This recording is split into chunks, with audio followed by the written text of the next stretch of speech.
ನಿಂತಿರುವಾಗೆ brother ಅಯ್ಯೋ Jacob ಅವ್ರ ಮುಂದೆ ಬಂದು ಪ್ರಾರ್ಥನೆ ನಡೆಸಬೇಕು.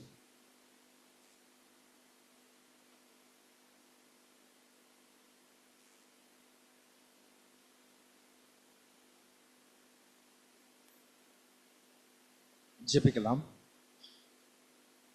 எங்களை அதிகமாய் நேசிக்கின்ற எங்கள் அன்புள்ள பரிசுத்தமுள்ள பரம தகப்பனே, நீர் ஒருவராய் பெரியவரும் மகா உன்னதருமாயிருந்து இந்த மணமக்களை கண்ணோக்கி பார்த்து தேவரீர் எங்களையும் ஒரு பொருட்டாக எங்களுக்கு இந்த மெய்யான சத்தியத்தை எங்களுக்கு கொடுத்து வழிநடத்துகிற தயவிற்காக நமக்கு புராணப்படி நன்றி எடுக்கிறோம். தகப்பனே, நாளிலேயும் கூட எங்களை கூட்டி சேர்த்து இதோ இந்த நினைவு கூறுதல் நாட்களிலே நாங்கள் எங்களை ஆயத்தம் பண்ணும் விதமாக தேவரீர் அருமையான தேவ சத்தியங்களை நீர் எங்களுக்கு கொடுத்து எங்களை தயார் பண்ணுகிற கிருபைக்காக நமக்கு நன்றி எடுக்கிறோம். இதோ இந்த நேரத்தில் கூட பேசக்கூடிய தாசரை உங்கள் கரத்தில் ஒப்பு கொடுக்கிறோம். நீர் அவரை மறைத்து உம்முடைய சத்திய வசனங்களை எங்களுக்கு கொடுத்து உம்முடைய ஆவியினாலே நிரப்பி அருமையான வேத பாடங்களை கொடுத்து தேவரீர் நாங்கள் இந்த ஒரு நினைவு கூறுதலை அனுசரிக்கும் போது அது எங்களுக்கு ஏற்ற விதத்தில் அமையும்படியாக நீர் உதவி செய்திட வேண்டுமா கூட செஞ்சுக்கிறோம். தகப்பனே, ஒவ்வொரு பிள்ளையும் பேராய் பெற்று ஆசீர்வதித்து இந்த ஆவியினாலே நிரப்பி வழிநடத்தும் முற்றுமுடிய எங்கள் கூட இருந்து வழிநடத்த வேண்டுமாய் இந்த சிறிய ஜெபத்தை எங்களுடைய மீட்பெரும் இரட்சகருமாகி இயேசு கிறிஸ்துவின் வழியாக உங்களுடைய பொற்பாதம் வைத்து மிக தாழ்மையோடு கூட ஜெபிக்கிறோம். எங்கள் ஜெபம் கேளுங்க நல்ல தந்தையே, ஆமென்.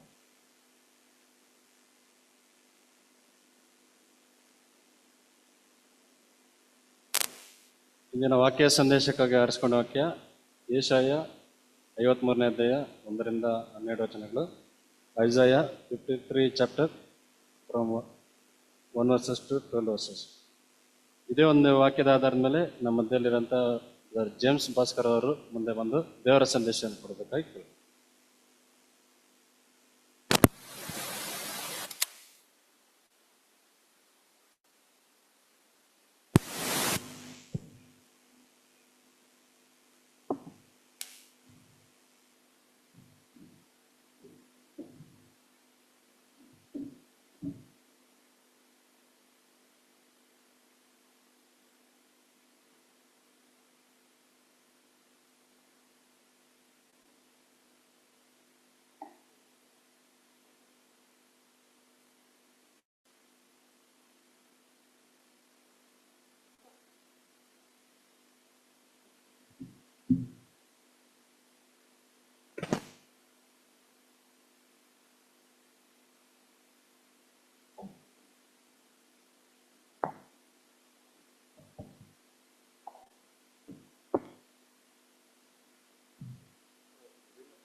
கிறிஸ்து இயேசுவுக்குள் மிகவும் அன்பாய் அழைக்கப்பட்ட அன்புக்குரிய சகோதர சகோதரிகளே, அனைவருக்கும் கிறிஸ்துக்குள்ளான அன்பின் வாழ்த்துக்கள். மீண்டுமாக ஒரு விசேஷமான சந்தர்ப்பத்தில் நம் அனைவரையும் நம்முடைய பிதாவாகிய தேவன் ஒன்று கூட்டி அவருடைய பரிசுத்தமான இந்த ஒரு ஆண்டவராகிய இயேசு கிறிஸ்துடைய மரணத்தை நினைவு கூறும் நாளுக்கு ஆயத்த கன்வென்ஷனாக இந்த நாளிலும் வெவ்வேறு இடங்களிலிருந்து நம்மை கூட்டி சேர்த்திருக்கார். பிதாவாகிய தேவனுக்கு நம்முடைய இரட்சகராக இயேசு கிறிஸ்துவின் மூலம் நம்முடைய நன்றிகளை நாம் தெரிவித்துக் கொண்டு நாம் இந்த நினைவு கூறுதலுக்கு ஆயத்தமாகும்படியான ஒரு பாடத்தை நம்ம பார்க்க இருக்கிறோம். ஸோ பாடத்துடைய தலைப்பு சகோதரர் சொன்னாரு ஏசாயா 53ஆம் அதிகாரம். ஆமா, ஏசாயா 53ஆம் அதிகாரம் தான் பார்க்க போறோம். பட் அதோடைய தலைப்பு என்னன்னு சொல்லி பார்த்தீங்கன்னா, அவர் தாமே நம்முடைய பலவீனங்களை ஏற்றுக்கொண்டு நம்முடைய நோய்களை சுமந்தார். அவர் தாமே நம்முடைய பலவீனங்களை ஏற்றுக்கொண்டு நம்முடைய நோய்களை சுமந்தார். ரீபிரிண்ட்ஸ் பேஜ் நம்பர் 573 பக்கம் இருக்கக்கூடிய இந்த பாடத்தை நம்ம இன்னைக்கு பார்க்க இருக்கிறோம். என்ன ஒரு கொஸ்டின் இந்த பாடத்துலன்னு பார்த்தீங்கன்னா, அவர் தாமே அப்படிங்கிறது நம்முடைய ஆண்டவராக இயேசு கிறிஸ்து. அது நமக்கு கிளியரா தெரியும். இயேசு கிறிஸ்து என்ன பண்ணார்னா, நம்முடைய பலவீனங்களை ஏற்றுக்கொண்டு நம்முடைய நோய்களை சுமந்தார். இதுதான் கேள்வியை உண்டாக்கக்கூடிய ஒரு வார்த்தை. நம்முடைய ஆண்டவராக இயேசு கிறிஸ்து நம்முடைய பலவீனங்களையும் நம்முடைய நோய்களையும் ஏன் சுமக்க வேண்டும்? தேவன் அவரை அதுக்கு அனுப்புனாரு. தேவன் இயேசு கிறிஸ்துவ பூமிக்கு அனுப்பின நோக்கம் ஒன்னு ரேன்சம் கொடுக்கறதுக்கு, இன்னொன்னு பாவ நிவாரண பலி கொடுக்கறதுக்கு. எந்த இடத்துலயுமே தேவன் என்ன சொல்லினா, நீங்க போய் எல்லாருடைய பலவீனங்களையும் ஏற்றுக்கொண்டு எல்லாருடைய நோய்களையும் சுமந்து கொள்ள சொல்லி தேவன் எந்த இடத்துலயும் இயேசு கிறிஸ்துக்கு சொல்லவும் இல்லை. அது இயேசு கிறிஸ்து முன்னாடி வைக்கப்பட்ட ரெக்குயர்மெண்ட்டும் இல்லை. ஆனா இயேசு கிறிஸ்து பண்ணுவார்னு சொல்லி ஏசாயா சொல்லியிருக்காரு. இதைதான் நம்ம இந்த பாடத்துடைய கேள்வியா நம்ம வச்சிருக்கிறோம். ஒருவேளை ஒரு சிலர் என்ன நினைச்சுக்கிறது உண்டுன்னா, நம்முடைய ஆண்டவராக இயேசு கிறிஸ்து நம்முடைய பலவீனங்களை ஏற்றுக்கொண்டதும் நம்முடைய நோய்களை சுமந்ததும் எங்க இருக்கிறப்ப அப்படின்னு பாத்தீங்கன்னா, அவர் சிலுவையில் இருக்கக்கூடிய கடைசி மணித்துளிகளில் அவர் இப்படி செஞ்சாரு அப்படின்னு நினைக்கிறது வழக்கம். ஆனா இந்த வசனத்துல நடைபெற்ற இந்த ஒரு விஷயம் நம்முடைய ஆண்டவராக இயேசு கிறிஸ்துடைய வாழ்க்கையில சிலுவையில் மட்டும் நடந்த விஷயம் அல்ல. அவர் சிலுவையில் இருக்கும்போது நடந்த விஷயம் மாத்திரமல்ல, அவருடைய என்டையர் சர்வீஸ்லயும் நடந்திருக்கு. ஆனா இது ஏன் நினைச்சு நமக்கு தெரியல. ஏன்னா தேவன் அவர்கிட்ட இதை கேட்கவே இல்லை. ஆனா செஞ்சார். எப்ப செஞ்சார்னா, சிலுவையில் இருக்கும்போது மாத்திரமல்ல, அதுக்கு முன்னாடி இருந்தே அவர் செஞ்சார். இதனுடைய ஃபுல்ஃபில்மெண்ட் எங்க இருக்குன்னு பார்க்கலாம். மத்தேயு 8ஆம் அதிகாரம் 16ஆம் வசனம். Matthew 8 chapter 16th verse. அஸ்தமான போது பிசாசு பிடித்திருந்த அநேகரை அவரிடத்தில் கொண்டு வந்தார்கள். அவர் அந்த ஆவிகளை தமது வார்த்தையினாலே துரத்தி பிடியாளிகள் எல்லோரையும் சொஸ்தமாக்கினார். கண்டிப்பா தெரியும், இந்த வசனம் நம்முடைய ஆண்டவராக இயேசு கிறிஸ்துவின் ஊழியத்தில் நடைபெற்ற ஒரு சம்பவம். எந்த இடத்திலும் இது சிலுவையில் நடைபெற்ற சம்பவம் கிடையாது. அவர் என்ன பண்ணிருக்காருன்னா, பிசாசு பிடித்திருந்த அநேகரை கொண்டு வந்தாங்க. அவங்களெல்லாம் என்ன பண்ணிருக்காருன்னா, இயேசு கிறிஸ்து குணமாக்கி அனுப்பிச்சிருக்காரு. குணமாக்கி அனுப்புனார் இல்லையா? அனுப்பி முடிச்ச உடனே மத்தேயு என்ன எழுதுறாருன்னா, இந்த மாதிரி இயேசு கிறிஸ்து செஞ்சது எந்த தீர்க்க தரிசனத்தின் நிறைவேறுதலா இருக்குன்னு சொல்லி பாத்தீங்கன்னா, மத்தேயு 8ஆம் அதிகாரம் 17ஆம் வசனம். அவர் தாமே நம்முடைய பலவீனங்களை ஏற்றுக்கொண்டு நம்முடைய நோய்களை சுமந்தார் என்று ஏசாயா தீர்க்கதரிசியினால் உரைக்கப்பட்டது நிறைவேறும்படி இப்படி நடந்தது. ஃபுல்ஃபில்மெண்ட் எப்ப இருக்குன்னு பாத்தீங்கன்னா, அவர் அநேக ஜனங்களுடைய வியாதிகளை குணமாக்கி பிசாசுகளை துரத்தும் போது அதை பார்த்துட்டு இருந்த மத்தேயு என்ன ரெக்கார்ட் பண்றாருன்னா, இந்த மாதிரி இயேசு கிறிஸ்து பண்ணுவாருங்கிற விஷயத்த ஏசாயால இருந்து ரெஃபரன்ஸ் எடுத்து என்ன சொல்றாருன்னா, இப்படியாக நம்முடைய ஆண்டவராக இயேசு கிறிஸ்து நம்முடைய பலவீனங்களை ஏற்றுக்கொண்டு நம்முடைய நோய்களை சுமந்தார் என்று ஏசாயா சொன்ன மாதிரி செஞ்சிருக்காருன்னு சொல்லிட்டாரு. இப்ப கொஸ்டின் என்னன்னா, நம்முடைய பலவீனங்களை நம்முடைய ஆண்டவராக இயேசு கிறிஸ்து ஏற்றுக்கொண்டார், நம்முடைய நோய்களை நம்முடைய ஆண்டவராக இயேசு கிறிஸ்து சுமந்தார். ஆனா எப்பன்னு கேட்டா சிலுவையில் அல்ல, அவர் அற்புதங்கள் பண்ணும்போது நடந்திருக்கு. இப்ப அடுத்த கேள்வி என்னன்னு சொல்லி பாத்தீங்கன்னா, சேம் கொஸ்டின். அவர் இந்த பூமிக்கு வந்து ஜீவன் கொடுத்தா மட்டும் போதும், யாருடைய பலவீனங்களையும் சுமக்க வேண்டிய அவசியம் இல்லை, யாருடைய நோய்களையும் அவர் ஏற்றுக்கொள்ள வேண்டிய அவசியம் இல்லாத பட்சத்துல எதற்காக நம்முடைய ஆண்டவராக இயேசு கிறிஸ்து மற்றவர்களுடைய பலவீனங்களை சுமந்தார் அப்படிங்கிற கேள்விதான் இந்த பாடத்துடைய ஒரு மைய கருத்து. இதுலதான் நம்முடைய ஆண்டவராக இயேசு கிறிஸ்து நம்ம மேல் வைத்திருக்கிற அன்பை நம்ம பார்க்க போறோம். நம்ம மேல மட்டும் இல்ல, முதல்ல யூத ஜனங்கள் மேல, அப்புறம் ஒட்டுமொத்த உலகத்தின் மேல, அதுக்கு இடையில 1,44,000 இவங்க மேலையும் என்ன அன்பு வச்சிருக்காரு அப்படிங்கிறத நம்ம இதன் மூலம் கண்டுபிடிக்க போறோம். சோ நம்முடைய ஆண்டவராக இயேசு கிறிஸ்து மற்றவருடைய பலவீனங்களை சுமந்தார் என்ன மத்தேயு ரெக்கார்ட் பண்ணிட்டார் ஆமான்ட்டு. அப்ப எந்த மாற்று கருத்தும் இல்லை. அப்படின்னா இது ஒரு ப்ராசஸ், இது அவர் செய்ய வேண்டிய ஒரு வேலையா இருக்கு. இந்த வேலையை நம்முடைய ஆண்டவரா முன் வந்து தேவன் கேட்காமலே அவர் செய்யறாருன்னா, இந்த ப்ராசஸ் செய்வதற்கு யார் காரணம்? தானா முன் வந்து நம்முடைய பலவீனங்களை ஏற்றுக்கொண்டு நம்முடைய நோய்களை சுமக்கணும்னு சொல்லி ஆண்டவர் பண்றாரு இல்லையா, மத்தேயு ரெக்கார்ட் பண்ணிருக்காரு இல்லையா. இந்த விஷயம் ஒரு ப்ராசஸ். இந்த ப்ராசஸ செய்யணும்னு சொல்லிட்டு யார் முடிவெடுத்தா? நம்பர் 1 தேவன், உங்களுக்கு ஆப்ஷன் தரேன். நம்பர் 2 இயேசு கிறிஸ்து. நம்பர் 3 யூத ஜனங்கள், அவருடைய சபை, எல்லா ஜனங்கள். சோ 3 ஆப்ஷன் தான். ஒன்னு தேவன் டிசைட் பண்ணார்னா, தேவன் டிசைட் பண்ணார் வசனம் இருக்கணும். எங்கேயுமே தேவன் இயேசு கிறிஸ்துவ மத்தவங்க பலவீனத்தை போய் நீ ஏத்துக்கோன்னு சொல்லவே இல்லை. 2வது இயேசு கிறிஸ்து, அதுக்கு நான் விளக்கம் கொடுக்க மாட்டேன். 3வது நம்ம எல்லாம். தேவன் காரணமா, இயேசு கிறிஸ்து காரணமா, நம்ம எல்லாருக்கும் காரணமா? எதுக்கு காரணம் கேட்டா, எதற்காக தேவன் சொல்லாத ஒரு விஷயத்த, நம்முடைய பலவீனங்களை, நம்முடைய நோய்களை நம்முடைய ஆண்டவர் ஏன் சுமந்தார்? இதுதான் இந்த பாடத்துடைய கடைசியில் விடை கண்டுபிடிக்க போறோம். சோ இது கேள்வி, பதில் இல்ல. இந்த 3ல எது சரியான பதிலா இருக்குன்னு நீங்க நினைக்கிறீங்க? எதுவுமே சரியாத பதிலா இருக்காதுன்னு நினைக்கிறீங்க போல் இருக்குது. ஏன்னா பதில் வரல. ஆரம்பத்தில் எங்கேயோ ஒரு சில குரல்கள் கேட்டுச்சு, இப்ப அந்த குரல்கள் இல்ல. காரணம் ரிக்குவயர்மெண்ட்டுடைய விஷயமே வேற மாதிரி போயிடுச்சு. சோ இப்ப நம்ம என்ன பண்ணலாம்னா பாடத்துக்குள்ள போலாம். எப்படி போலாம்னா, இந்த கேள்விக்கு பதில் கொடுக்கும் வண்ணமாகவே இந்த பாடத்துக்குள்ள போலாம். சோ முதல் விஷயம், தேவன் இந்த பூமிக்கு இயேசு கிறிஸ்துவ அனுப்பின விஷயத்துல இருந்து பார்த்தாதான் இதுக்கு விடை கண்டுபிடிக்க முடியும். தேவன் பின்பு நான் யாரை அனுப்புவேன் அப்படின்னு சொல்லி கேட்கும்போது, நான் போறேன்னு சொல்லி ஆண்டவர் சொன்ன உடனே தேவன் என்ன பண்ணாருன்னா, நம்முடைய ஆண்டவராக இயேசு கிறிஸ்துக்கு இந்த பூமியில போய் இருக்கிறதுக்கு ஒரு சரீரத்தை ஆயத்தப்படுத்துகிறார். வசனம் வாசிக்கலாம். Hebrews 10th chapter 5th verse. எபிரேயர் 10ஆம் அதிகாரம் 5ஆம் வசனம். ஆகையால் அவர் உலகத்தில் பிரவேசிக்கும் போது பலியையும் காணிக்கையும் நீர் விரும்பவில்லை, ஒரு சரீரத்தை எனக்கு ஆயத்தம் பண்ணினீர். நல்லா கவனிங்க. தேவன் இயேசு கிறிஸ்துவுக்கு ஒரு சரீரத்தை என்ன பண்ணிருக்காருங்க? ஆயத்தம் பண்ணிருக்காரு. அப்படின்னு என்ன அர்த்தம்? இந்த சரீரம் இதுக்கு முன்னாடி இல்ல. இன்னொரு விஷயம் பாருங்க, நம்முடைய ஆண்டவராக இயேசு கிறிஸ்துவும் இந்த சரீரத்துக்குள்ள வரதுக்கு முன்னாடி அவர் ஆவிக்குரிய ஜீவியா இருந்தார், ஒரு ஸ்பிரிச்சுவல் பிளான்ல இருந்தார், ஆவிக்குரிய ஜீவியா இருந்தார். சோ நம்முடைய ஆண்டவராக இயேசு கிறிஸ்துக்கு முற்றிலும் பழக்கம் இல்லாத ஒரு ரூபத்தில் தேவன் அவர் என்ன பண்றாருன்னா பூமிக்கு அனுப்புறாரு, ஒரு சரீரம் கொடுக்கிறாரு. அந்த சரீரம் ஆவிக்குரிய ஜீவிக்குரிய சரீரம் அல்ல, மனித நிலைமைக்குரிய ஒரு சரீரத்தை நம்முடைய ஆண்டவராக இயேசு கிறிஸ்துக்கு தேவன் கொடுக்கிறார். சோ கொடுத்த உடனே இயேசு கிறிஸ்து அந்த சரீரத்தை ஏற்றுக்கொண்டு இந்த பூமியில பிறக்கிறார். அப்ப பூமியில நம்முடைய ஆண்டவர் பிறந்துட்டாருன்னா அதுக்கப்புறம் அவருக்கு என்ன பேரு? ரொம்ப ஈஸியான கேள்வி. என்ன பேருனா மனுஷன், அவ்வளவுதான். அதுக்கு முன்னாடி வரைக்கும் அந்த பேர் நம்முடைய ஆண்டவருக்கு சூட் ஆகாது. இன்னும் டீப்பா போனா வேற பேர்கள்லாம் இருக்கு. இப்போதைக்கு நமக்கு சப்ஜெக்டுடைய கேள்விக்கு விடை தெரிந்து கொள்ள முடியுமா, இதோட நிறுத்திக்கலாம். மனுஷன். சோ மனுஷன் அப்படிங்கிற விதத்துல நம்முடைய ஆண்டவராக இயேசு கிறிஸ்து இந்த சரீரத்தை ஏற்றுக்கொண்டு பூமியில வந்து பிறந்து அவர் என்ன பண்ணார்னா, வாசிக்கலாம். பிலிப்பியர் 2ஆம் அதிகாரம் 8ஆம் வசனம். Philippians 2nd chapter 8th verse. அவர் மனுஷ ரூபமாய் காணப்பட்டு மரண பரியந்தம், அதாவது சிலுவையின் மரண பரியந்தமும் கீழ்ப்படிந்தவராகி தம்மை தாமே தாழ்த்தினார்.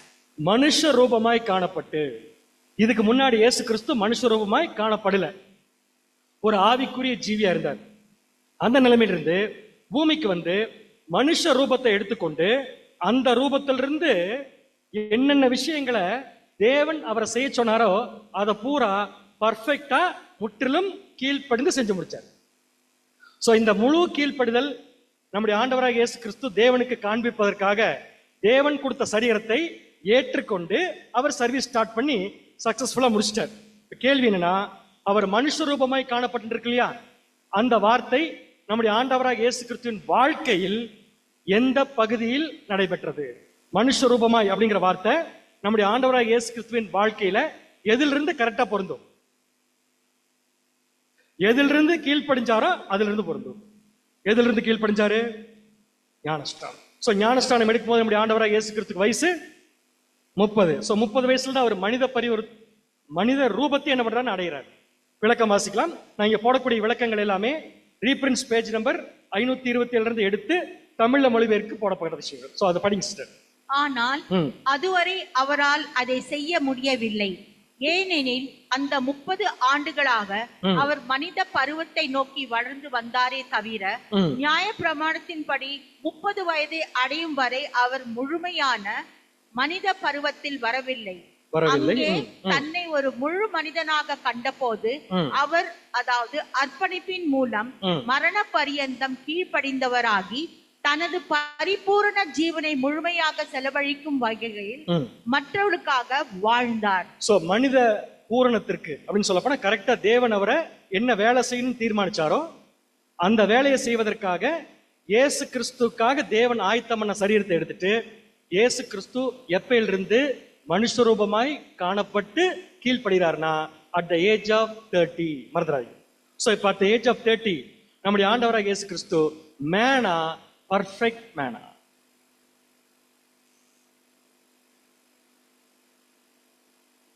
பட்டிமன்றம் தான் வைக்கணும் இருக்கு. மேனா, பர்ஃபெக்ட் மேனா, பர்ஃபெக்ட் மேன். ஏன் பர்ஃபெக்ட் மேன் சொல்றோம்? மேன்கிற வார்த்தை அவருக்கு சூட் ஆகும். அரிஷ்னா ஏன் பர்ஃபெக்ட் மேன் சொல்றோம்னா அவர்கிட்ட எந்த பாவமும் கிடையாது. அவர் ஒருத்தர் மட்டும்தான் பர்ஃபெக்ட் மேன். நல்ல கவனிங்க. பேப்டிசம் எடுக்கும்போது நம்முடைய ஆண்டவராக இயேசு கிறிஸ்து பேப்டிசம் எடுக்கும்போது அவர் ஒருத்தர் மட்டும்தான் பர்ஃபெக்ட் மேன். அவரை தவிர அவருக்கு பேப்டிசம் கொடுத்த ஆள் இருந்து மிச்சம் இருக்கிற எல்லாருமே பர்ஃபெக்ட் மேனா? யோசிச்சு பாருங்க. இந்த உலகத்துக்குள்ள ஒரே ஒரு பர்ஃபெக்ட் மேன் தான் இருக்காரு, மிச்சம் எல்லாமே இம்பர்ஃபெக்ட். அப்படின்னா பர்ஃபெக்ட்டுக்கும் இம்பர்ஃபெக்ட்டுக்கு எப்போ ஒத்தே வராது.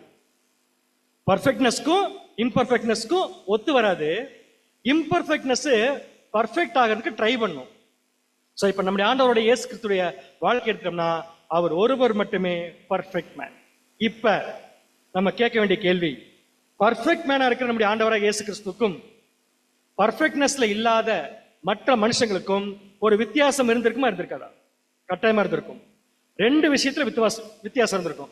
ஒன்னு தோற்றம், இன்னொன்னு கேரக்டர். ஒன்னு தோற்றம், இன்னொன்னு கேரக்டர். அப்படின்னா சரியான தோற்றம் நம்முடைய ஆண்டவராக இயேசு கிறிஸ்து, சரியான கேரக்டர் நம்முடைய ஆண்டவராக இயேசு கிறிஸ்து.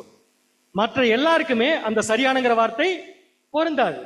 அதனாலதான் இப்ப நம்முடைய ஆண்டவராக இயேசு கிறிஸ்துவ பர்ஃபெக்ட் மேன மற்ற மனுஷனோட கம்பேர் பண்ணும்போது அவருக்கும் மற்ற மனுஷங்களுக்கும் என்ன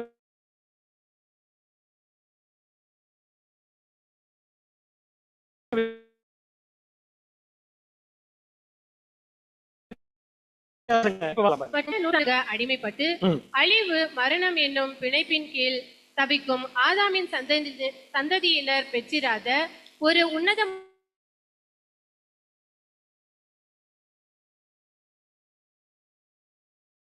முறையில் எந்த மனுஷன் பெற்றிராத தோற்றமும் குணலட்சணமும் ஒரு உன்னதமான முறையில் நம்முடைய ஆண்டவராக இயேசு கிறிஸ்து என்ன பண்ணிருக்காரு? பெற்றிருக்காரு. அந்த உன்னதமான முறைக்கு பேர் தான், அந்த உன்னதமான நிலைமைக்கு பேர் தான் பர்ஃபெக்ட் மேன். அப்படின்னா ஆண்டவர் பேப்டிசம் எடுக்கும் போது அங்க ஒருத்தர் தான் பர்ஃபெக்ட் மேன். ஆனா இந்த பூமியில இது வரைக்கும் ஒரே ஒருத்தர் தான் பர்ஃபெக்ட் மேனா? இந்த ஒட்டுமொத்த உலகத்துல ஆண்டவராக இயேசு கிறிஸ்து மட்டும்தான் பர்ஃபெக்ட் மேனா? இன்னொருத்தர் இருந்தார். யாருங்க அது? ஆதாம்.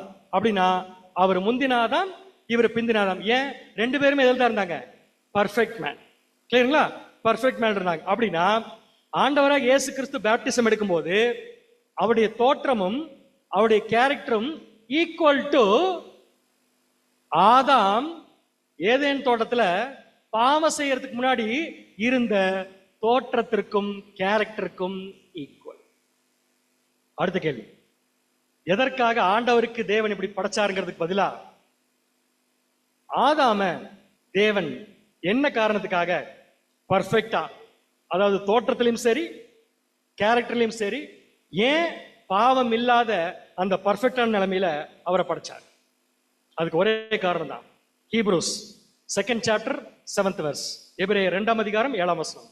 அவனை தேவதூதரிலும் சற்று சிறியவனாக்கினீர், மகிமையினாலும் கனத்தினாலும் அவனுக்கு முடிசூட்டி உம்முடைய கரத்தின் கிரியைகளின் மேல் அவனை அதிகாரியாக வைத்து சகலத்தையும் அவனுடைய பாதங்களுக்கு கீழ்ப்படுத்தினீர் என்று நல்ல கவனிங்க. எதற்காக ஆதாமுக்கு இந்த எந்த மனிதரும் பெற்றிராத தோற்றமும் கேரக்டரும் பர்ஃபெக்டா தேவன் கொடுத்திருந்தாருன்னா ஒரே ரீசன் தான். என்னன்னு பாத்தீங்கன்னா, உம்முடைய கரத்தின் கிரியைகள் மேல் அவனை நீங்க என்ன வைக்க போறீங்க? அதிகாரி. சோ கம்ப்ளீட் என்டையர் கிரியேஷனுக்கு நம்முடைய ஆண்டவராக இயேசு கிறிஸ்து அதிகாரி, ஆபீசர். அடுத்த பாயிண்ட், சகலத்தையும் அவனுடைய பாதத்துக்கு நீங்க என்ன பண்ணிட்டீங்க? கீழ்படுத்திட்டீங்க. அப்படின்னா எல்லாமே ஒருத்தர் கீழ்பட்டிருக்குன்னா அவர் அதற்கு யார்? எல்லாமே ஒருத்தர் கீழ்பட்டிருக்குன்னா அந்த கீழ்பட்டிருக்கிறதுக்கு அவர் யாரு? ராஜா. அதனாலதான் தேவன் ஆதாம எப்படி படைச்சிருந்தாருன்னா, இப்ப நம்ம இருக்கிற நம்மள மாதிரி இல்ல, தோற்றமும் வேற மாதிரி கேரக்டரும் வேற மாதிரி. இதே மாதிரிதான் யாரு 30 வயசு இருந்தார்னா நம்முடைய ஆண்டவராக இயேசு கிறிஸ்து. தோற்றமும் பர்ஃபெக்டா இருந்துச்சு, கேரக்டரும் பர்ஃபெக்டா இருந்துச்சு. எவ்வளவு பர்ஃபெக்டா இருந்துச்சுன்னா பூமியில் இருக்கிற எல்லா மனிதரை காட்டிலும் பர்ஃபெக்ட். சரி, இப்போ டெஸ்ட் வச்சு பார்க்கலாம். உங்களுக்கு தெரிஞ்ச பூமியில் இருக்கிற நல்ல மனிதர்கள் யாரா சொல்லுங்க. இருக்க போற ஏதாவது ஒரு நல்ல கேரக்டர் சொல்லுங்க. ஆபிரகாம், அருமையான பதில். யோவான், நோவா, சூப்பர். அப்புறம் 2 பேர் பதில் சொல்லி தப்பிச்சிட்டாங்க, இப்ப மாட்ட போறாங்க அவங்க. அடுத்த நெக்ஸ்ட், உங்களுக்கு தெரிஞ்ச பூமியில் இருக்கிற சூப்பர் கேரக்டர் யாராவது சொல்லுங்கன்னு சொன்னேன். ஆபிரகாம் சொல்லியிருக்காரு, நோவா சொல்லியிருக்கீங்க, யோசேப்பு சூப்பர் கேரக்டர். அப்புறம் வேற இந்த பக்கம் யோபு யாரோ சொன்னீங்க. அப்படி சொன்னா நான் சிரிப்பேன் சொல்லிட்டீங்க, பரவாயில்ல. எல்லா ஊர்லயும் இதே மாதிரி தான் பேர். யாருமே நம்ம எக்லீஷாலையோ நம்மளையோ சொல்றது கிடையாது. அப்படின்னு என்ன தெரிஞ்சு போச்சு? எல்லாருமே அந்த கண்டிஷன் தான் இருக்கு. பரவாயில்ல, நோ ப்ராப்ளம் அட் ஆல். ஆனா எல்லாருமே இந்த நிலைமைக்கு மாறுறது தான் இங்க வந்திருக்கோம். அதை புரிஞ்சுக்கலாம். சோ உன்னதமான மனிதர்கள் அப்படின்ட்டு பூமியில் நம்ம யார சொல்றோமோ அவங்களை கொண்டு நீங்க நிறுத்தினா கட்டாயமா நான் சொல்றேன், அவர்கள் ஆண்டவராக இயேசு கிறிஸ்துக்கு ஈக்குவலா இருக்க மாட்டாங்க. என்ன அழகா ரசல் பேர் எழுதுற பாருங்க இந்த பாயிண்ட். மனிதனிடம் காணப்படும் எல்லா மேன்மையான பண்புகளையும் ஒருங்கே பெற்ற ஒரு மனிதனை நாம் கற்பனை செய்து பார்த்தாலும், நீங்க கற்பனையிலே கொண்டு நிறுத்தினாலும் சரி, அந்த மனிதன் ஆதாமுக்கும் இயேசுவுக்கும் எந்த விதத்தில் குறைவுபட்டவராகவே காணப்படுவார். 100% ஷூர். யாரை வேணாலும் கூட்டிட்டு வாங்க. ஒரு ஊர்ல சொன்னாங்க, காந்தி தாத்தான்னு சொன்னாங்க. எனக்கு ஒரு ஊர்ல, நல்ல ஊர் அது. அப்புறம் அன்னை தெரசான்னு சொன்னாங்க. கூட்டிட்டு வாங்க, நோ ப்ராப்ளம். நீங்க யாரை கூட்டு வந்தாலும் சரி, அவர்கள் எந்த விதத்திலும் நம்முடைய ஆண்டவராக இயேசு கிறிஸ்துவின் தோற்றத்துக்கு ஈக்குவல் ஆக மாட்டாங்க, நம்முடைய ஆண்டவராக இயேசு கிறிஸ்துவின் கேரக்டருக்கு ஈக்குவல் ஆக மாட்டாங்க. ஏன்னு கேட்டா ஒரே ஒரு பதில், நம்முடைய ஆண்டவர் பர்ஃபெக்ட் ஹியூமன் பீயிங். ஆனா மத்தவங்க எல்லாம் அந்த பர்ஃபெக்ட்னஸ்ல இல்ல. இது தெளிவா புரிஞ்சுக்கிட்டோமா?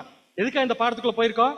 நம்முடைய ஆண்டவராக இயேசு கிறிஸ்து நம்முடைய பலவீனங்களையும் நம்முடைய நோய்களையும் ஏன் சுமக்கணும்? அதுக்கு இப்ப எங்க நிக்கிறோம்னா, நம்முடைய ஆண்டவர் இந்த பூமியில பேப்டிசம் எடுக்கும் போது ஒரு பரிபூர்ண மனுஷனா இருந்தார். சரி, அப்ப ஆண்டவர் மூளையும் செஞ்ச 3 வருஷத்துல அவர் பர்ஃபெக்டா தான் இருந்திருப்பாரு, பர்ஃபெக்ட் ஹியூமன் பீயிங்கா தான் இருந்திருப்பாரு. தோற்றமும் சரி கேரக்டரும் சரி மத்த எல்லாருக்கும் இல்லாத அளவுக்கு உன்னதமான முறையில் இருந்திருப்பார்ல. அதுக்கு ஏதாவது சம்பவங்கள் இருக்கா பைபிள்ல? ஆமா, நம்முடைய ஆண்டவராக இயேசு கிறிஸ்து தோற்றம் பயங்கரம், அவருடைய கேரக்டர் பயங்கரம் அப்படிங்கிற மாதிரி ஏதாவது பைபிள்ல இன்சிடென்ட்ஸ் அல்லது வசனங்கள் இருக்கா? ஒரு முடிவு பண்ணிட்டு தான் வந்திருக்கீங்க. அவரையே கொஞ்ச நேரம் பார்க்கலாம், அவரே போட்டு வர்றாரு. வாசிங்க மத்தேயு 13ஆம் அதிகாரம் 54ஆம் வசனம். தாம் வளர்ந்த ஊரிலே வந்து அவர்களுடைய ஜெப ஆலயத்திலே அவர்களுக்கு உபதேசம் பண்ணினார். நிறைய பேர் உபதேசம் பண்ணிருப்பாங்க, அதே இடத்துல நம்முடைய ஆண்டவராகிய இயேசு கிறிஸ்து உபதேசம் பண்றார். அவர்கள் ஆச்சரியப்பட்டு இவனுக்கு இந்த ஞானமும் பலத்த செய்கைகளும் எப்படி வந்தது? அங்க கொஸ்டின், இவருக்கு இந்த ஞானமும் இவ்வளவு செய்கை எப்படி வந்துச்சுன்னு அவங்களுக்கு தெரியாது. ஆனா யாருக்கு தெரியும்? நமக்கு தெரியும். ஏன் வந்துச்சு? அவர் பர்ஃபெக்ட் ஹியூமன் பீயிங். அவருடைய நாலேஜ், அவருடைய கேரக்டர், அவருடைய ஆக்ஷன்ஸ், அவருடைய திங்கிங், அவருடைய அப்பியரன்ஸ், இது எல்லாமே மற்ற எல்லாத்த காட்டிலும் ஹையஸ்ட் ஸ்டாண்டர்ட். சோ அவர் பண்ற பிரசங்கமும் எப்படித்தான் இருக்குன்னா ஹையஸ்ட் ஸ்டாண்டர்டு. அது அவங்க கேள்வியை கேட்டாங்க. செகண்ட் இன்சிடென்ட், இயேசு கிறிஸ்து அரெஸ்ட் பண்ண வரும்போது தோற்றத்தை பார்த்து பயந்தது. வாசிக்கலாம். யோவான் 18ஆம் அதிகாரம் வசனம் 5 மற்றும் 6. அவருக்கு அவர்கள் பிரதியுத்தரமாக, நசரேயனாகிய இயேசுவை தேடுகிறோம் என்றார்கள். அதற்கு இயேசு, நான் தான் என்றார். நான் தான் என்றார். அவரை காட்டிக் கொடுத்த யூதாசும் அவர்களுடனே கூட நின்றார். ஓகே, அடுத்தது.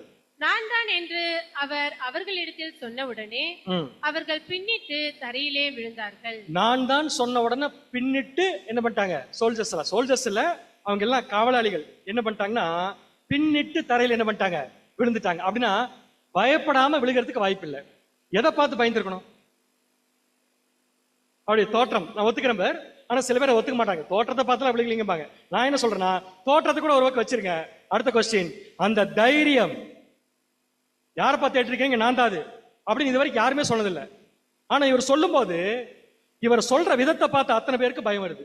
சோ என்ன பண்ணிட்டாங்கன்னா, கைது பண்ண வந்தவங்க பின்னிட்டு விழுந்துட்டாங்க. காரணம், கைது பண்ண வந்தவங்க கூட இருந்தவங்க எல்லாற்றை காட்டிலும் நம்முடைய ஆண்டவராக இயேசு கிறிஸ்துவின் கேரக்டரும் தோற்றமும் எக்ஸாக்டா பர்ஃபெக்டா இருக்கு. அடுத்தது, நம்முடைய ஆண்டவராக இயேசு கிறிஸ்து கடைசி இந்த 3 வருஷத்துல தோற்றத்தில் அழகா இருப்பார், தோற்றத்தில் அழகா இருப்பார்னு சொல்றோம் இல்லையா? இருப்பார்னு சொல்றோமா இல்லையா? நான் மட்டும் சொல்லிட்டு இருக்கேன்னா எல்லாருமே ஒத்துக்கிட்டோம். அதுக்காக ப்ரூஃப் இருக்கா? அப்படியே பாருங்க கொஞ்சம் நேரம். 1 பாட்டு 5ஆம் அதிகாரம் 9 மற்றும் 10.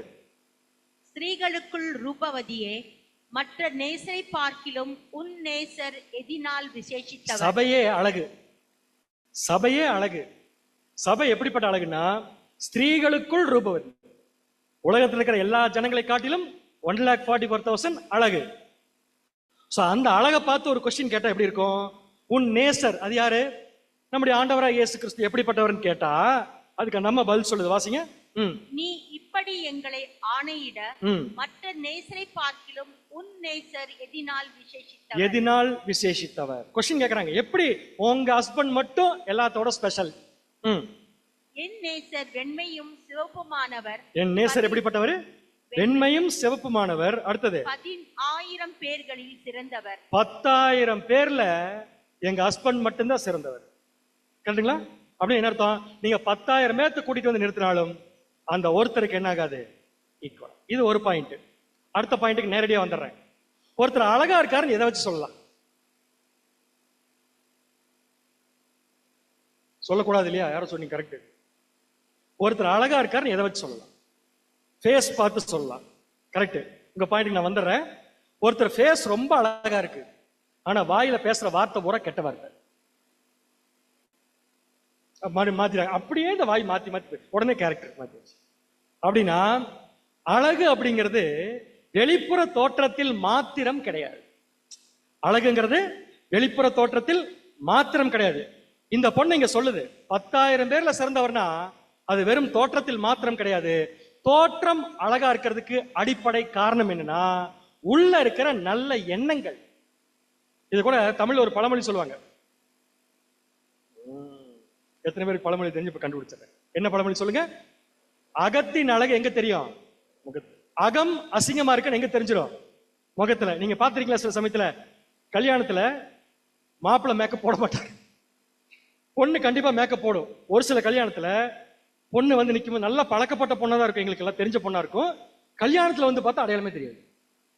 என்ன பண்ணிருப்பாங்க? அந்த ஃபேஸை கம்ப்ளீட்டா மாத்திருப்பாங்க. என்ன பண்ணி? டிராயிங் போட்டதுல எம்ப்ராய்டரி போட்டு மாத்திருப்பாங்க. உண்மை அது. அப்ப என்ன ஆகுதுன்னு பாத்தீங்கன்னா, ஒரு அழகா இருக்கிற விஷயத்த வெளிப்புற தோற்றம் அழகுமாக்கும், அழகை கெடுக்கவும் செய்யும். பட் ரியலி எது அழகுன்னு கேட்டீங்கன்னா உள்ள இருக்கிற நல்ல விஷயம். அப்ப நம்முடைய ஆண்டவர் ஃபேஸ் அழகா இருந்திருக்குன்னா அதுக்கு முக்கியமான காரணம் உள்ள இருக்கிற நோக்கங்கள், எண்ணங்கள், குணலட்சணங்கள் எப்படி இருந்திருக்குங்க? ரொம்ப அழகா. இந்த ரொம்பங்கிறது என்ன அர்த்தம்? பூமியில் இருக்கிற எல்லாரை காட்டிலும் நம்முடைய ஆண்டவராக இயேசு கிறிஸ்துவின் தோற்றம் அழகுதான், அவருடைய திங்கிங் அழகுதான். வாசிக்க ஒருவருடைய முகமும் தோற்றமும் அவருடைய இருதயத்திற்கும் வாழ்க்கைக்கும் மிக சரியான ஒரு அடையாள காட்டி என்று நாம் கூறுகிறோம். ஒருவருடைய முகமும் தோற்றமும், அப்பியரன்ஸ், முகமும் தோற்றமும் இருதயத்திற்கும் வாழ்க்கைக்கும் சரியான அடையாளம் காட்டக்கூடிய விஷயம். ஒருத்தர் நல்ல வாழ்க்கை வாழ்றாருன்னா அதை விட அழகு வேற எதுவுமே கிடையாது எழுதியிருக்காங்க ரசல் பேர். என்னுடைய கேள்வி என்னன்னா, நம்முடைய ஆண்டவராக இயேசு கிறிஸ்து அழகா தான் இருந்திருப்பாரு கண்டிப்பா, இல்லைங்களா? நம்முடைய ஆண்டவராக இயேசு கிறிஸ்து அழகா இருந்திருப்பாருங்கிறத புரிஞ்சுக்கிறதுக்கு இன்னொரு வசனம் இருக்கு. என்னன்னா, ஒரு தடவை நம்முடைய ஆண்டவர் என்ன பண்ணாருன்னா, ஒரு ஊருக்கு போறார், ஒரு புறஜாதி பட்டணம் போயிட்டு யாருக்குமே தெரிஞ்சிடக்கூடாதுன்னு போறாரு. நல்லா கவனிங்க, யாருக்குமே தெரிஞ்சிடக்கூடாதுன்னு போறாரு. ஆனா எல்லாரும் கண்டுபிடிச்சிட்டாங்க.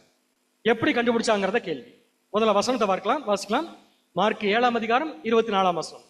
பின்பு அவர் எழுந்து அவிடம் விட்டு புறப்பட்டு தீரோ சீதோன் பட்டணங்களின் எல்லைகளில் போய் ஒரு வீட்டுக்குள் பிரவேசித்து ஒருவரும் அதை அறியாதிருக்க விரும்பியும் அவர் மறவாய் இருக்க கூடாமற் போயிற்று. ஒருவரும் அதை அறியாதிருக்க நினைச்சும் என்ன பண்ண முடியல, எல்லாரும் கண்டுபிடிச்சிட்டாங்க. இப்ப என்ன கேள்வின்னா, ஆண்டவருடைய நோக்கம் யாருமே என்னை கண்டுபிடிக்க கூடாது, ஆனா மனுஷங்க எல்லாரும் கண்டுபிடிச்சிட்டாங்க. எப்படி கண்டுபிடிச்சிருப்பாங்க?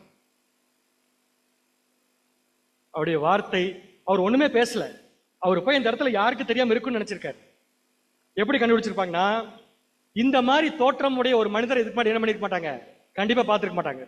சோ அப்படி ஒரு மனுஷன் நடந்து போகும்போது கூடவே ஒரு 12 பேர் நடந்து போவாங்களா? யார் அது? சீஷர்கள். அவங்க முகம் எப்படி இருக்கும்? நீங்க நடிச்செல்லாம் காமிக்க வேண்டாம். அவங்க முகம் எப்படி இருக்குன்னா அவங்க முகம் மாதிரியே இருக்கும். கரெக்டுங்களா? சோ கான்ட்ராஸ்ட் எப்படி தெரியும்னா, ஆண்டவராக இயேசு கிறிஸ்துவின் ஃபேஸும் கூட போறவங்க ஃபேஸ்க்கும் என்ன வித்தியாசம்னா, இவங்க கிட்ட இல்லாத ஏதோ ஒண்ணு இவர்கிட்ட இருக்கு. தெரிஞ்சிருக்காதா? உடனே ஜனங்களை என்ன பேசியிருப்பாங்க, யாரோ ஒருத்தர் இது வரைக்கும் பார்த்திராத அழகுல ஒருத்தர் வந்திருக்காரு, அவர் இந்த வீட்டுல தங்கி இருக்காரு அப்படிங்கிற நியூஸ் என்ன இருக்கும், கம்ப்ளீட்டா ஸ்ப்ரெட்.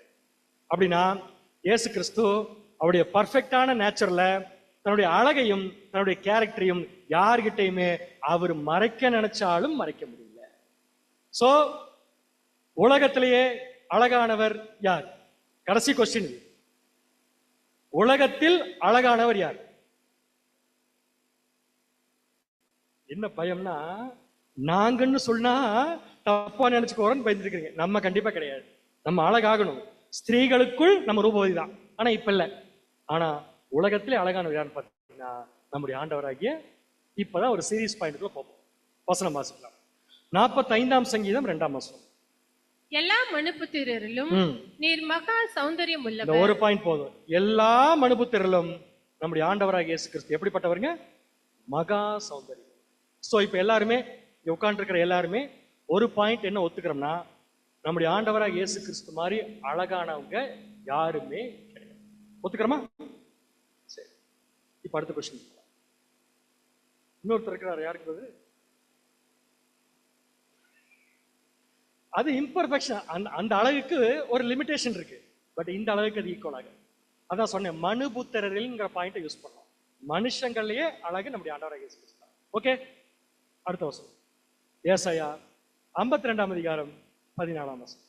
மனுஷனை பார்க்கிலும் அவருடைய முக பார்வையும் மனுபுத்திரரை பார்க்கிலும் அவருடைய ரூபமும் இவ்வளவு அந்த கேடு அடைந்தபடியினாலே அவரை கண்ட அநேகர் பிரமைப்படைந்தார்கள். இவ்வளவு நேரம் என்ன படிச்சோம்னா, அவர் மாதிரி அழகு யாருமே கிடையாது, மகா சௌந்தரியம் உள்ளவர்னு படிச்சோம்.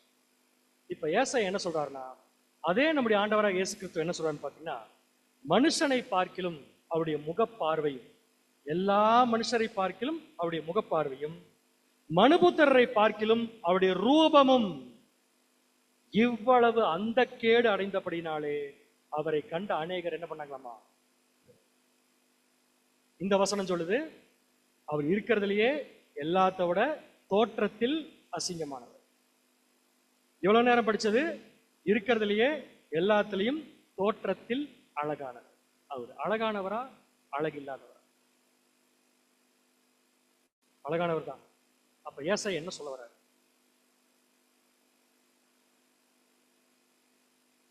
பாடத்தோட டைட்டில் சொல்லக்கூடாது. அவர் நம்முடைய பாவங்கள்லாம் சுமந்து அப்படி ஆயிட்டாராமா? பார்க்கலாம், கரெக்டான்னு பார்க்கலாம், செக் பண்ணலாம், தப்பு இல்லை. ஆனா இந்த இடத்துல ஏசாயா சொல்றதும் 100% உண்மைதான்.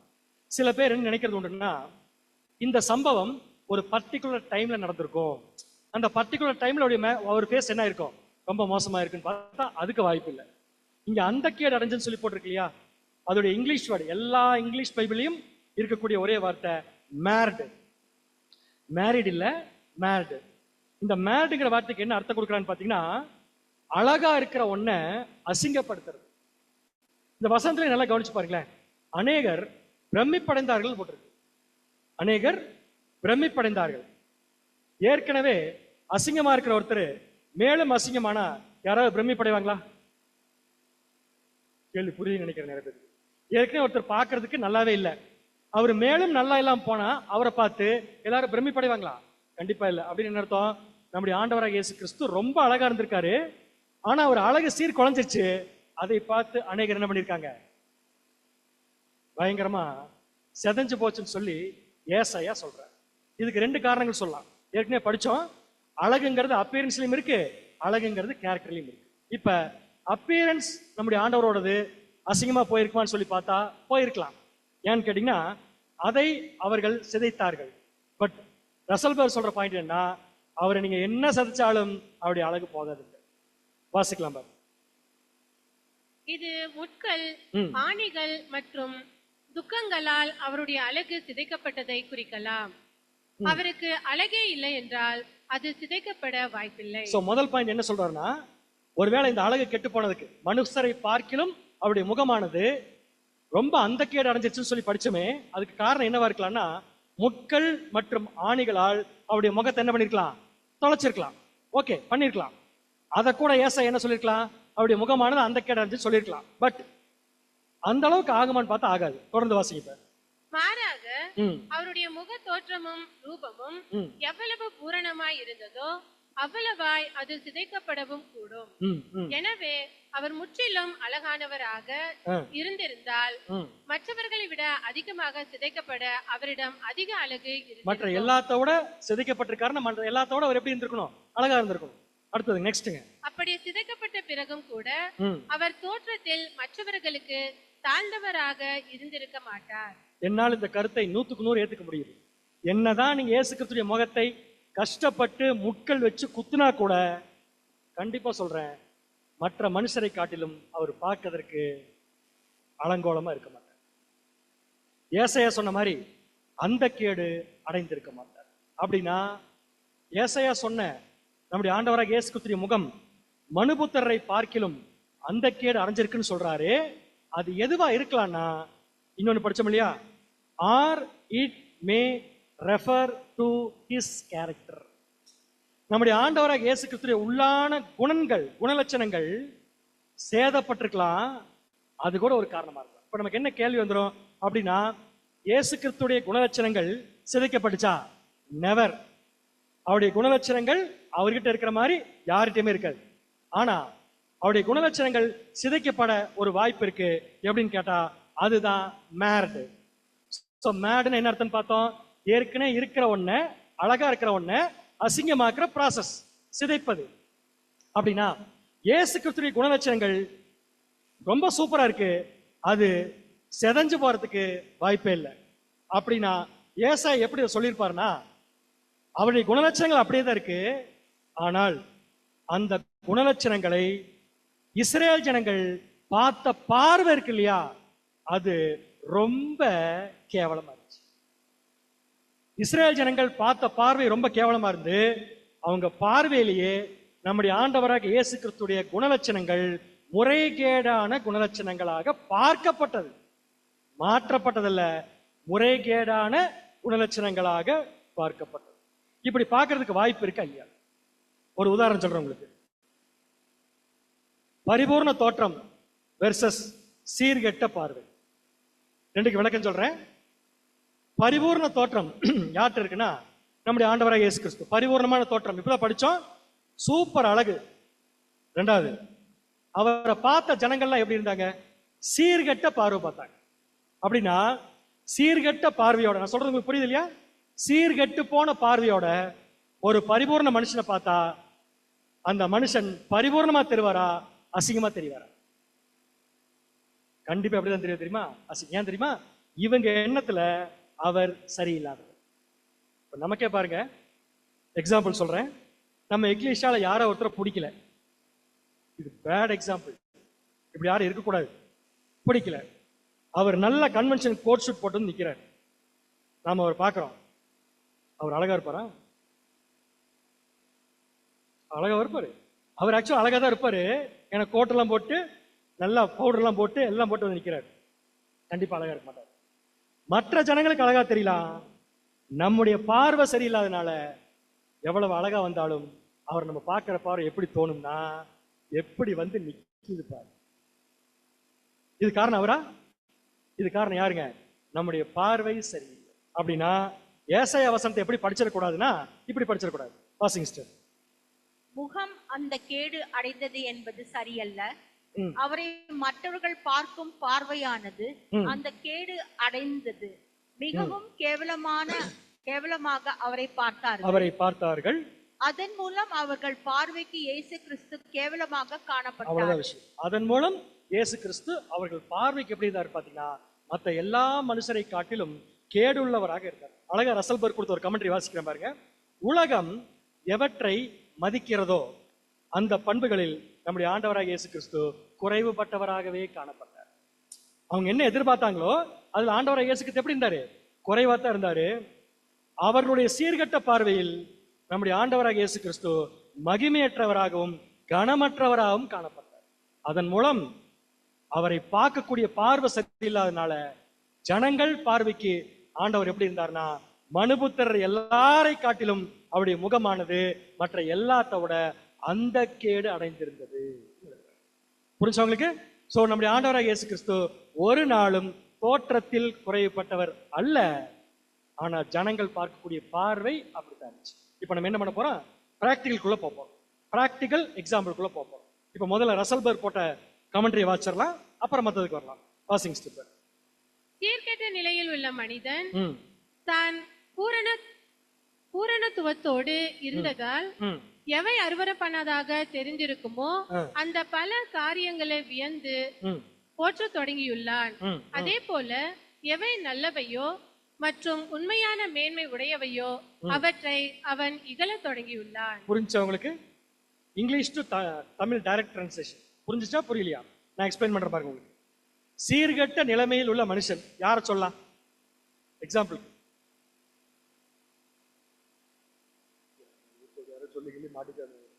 நம்மள சொல்லாமா? இப்போதைக்கு வச்சுக்கலாம், தப்பில்லை. ஏன்னா நம்ம தாழ்த்திக்கிறது நல்லதுதான். சீர்கெட்ட நிலைமையில் உள்ள ஒரு மனுஷன் ஒருவேளை பர்ஃபெக்டா இருந்திருந்தா, யார் மாதிரி? நம்முடைய ஆண்டவர் மாதிரி பர்ஃபெக்டா இருந்திருந்தா எந்தெந்த விஷயமெல்லாம் அவனுக்கு அருவருப்பா தெரிஞ்சிருக்குமோ, எந்தெந்த விஷயமெல்லாம் அந்த சீர்கெட்ட நிலைமையில் இருக்கிற மனுஷன் பர்ஃபெக்டா இருந்தா எதெல்லாம் அருவருப்பா தெரிஞ்சிருக்குமோ அதெல்லாம் இப்ப நமக்கு அருவருப்பா தெரிய மாட்டேங்குது. ஏன்னா நம்ம இன்னும் எந்த நிலைமையில் தான் இருக்கிறோம்? சீர்கெட்ட நிலைமையில் தான் இருக்கிறோம். அப்படின்னா ஒரு பர்ஃபெக்ட் மேன் ஒரு விஷயத்தை பார்க்கிற பார்வை வேற, பர்ஃபெக்ட் இல்லாத சீர்கெட்ட பார்வை இல்ல, சீர்கெட்ட நிலைமையில் உள்ள மனுஷன் ஒரு விஷயத்தை பார்க்கும் பார்வை வேற. பேசிக்கா ஒரு எக்ஸாம்பிள் சொல்றேன், புரிஞ்சுக்குவீங்க நினைக்கிறேன். எக்லீஷாவுக்கு ஒரு சகோதரர் லேட்டா வந்தா யாருக்குமே கோவம் வர மாட்டேங்குதுங்க, ஒருத்தருக்கு மட்டும் கோவம் வருது. எக்லீஷாவுக்கு ஒருத்தர் லேட்டா வந்துட்டே இருக்காரு எப்பவுமே. எல்லாரும் சொல்றதை பார்த்து எனக்கு பயமா இருக்குது, தப்பான எக்ஸாம்பிள் எடுத்துக்கிறோம். எக்லீஷாவுக்கு ஒருத்தர் லேட்டா வர்றாரு, எல்லாருமே கண்டுக்கல, பரவாயில்ல வந்து பொண்ணு விட்டாங்க.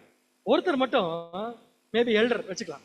எல்டர் என்ன பண்றாரு? போய் நேரா நீங்க லேட்டா வர்றது தப்புன்னு சொல்றாரு. எனக்கு என்ன கேள்வினா, இத்தனை பேர் இருக்கிறப்ப இவருக்கு மட்டும் என்ன அக்கறை? சீக்கிரம் வரணும் கிடக்கிறார். அதான் எதுக்குன்னு கேட்கிறேன்.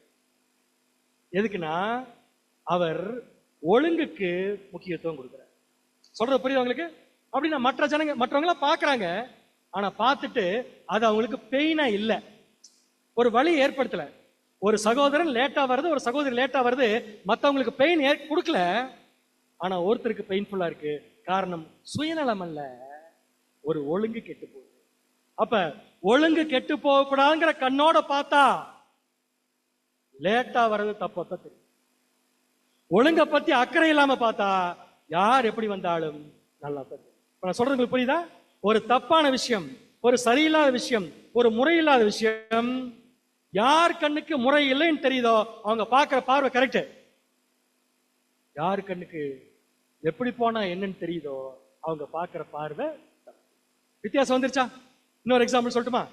இன்னொரு எக்ஸாம்பிள், ஒரு சகோதரனோ ஒரு சகோதரியோ கடவுளுடைய ஊழியம் செய்வதற்காக ஒரு பெரிய வேலையை சாக்ரிஃபைஸ் பண்ணிட்டாங்க.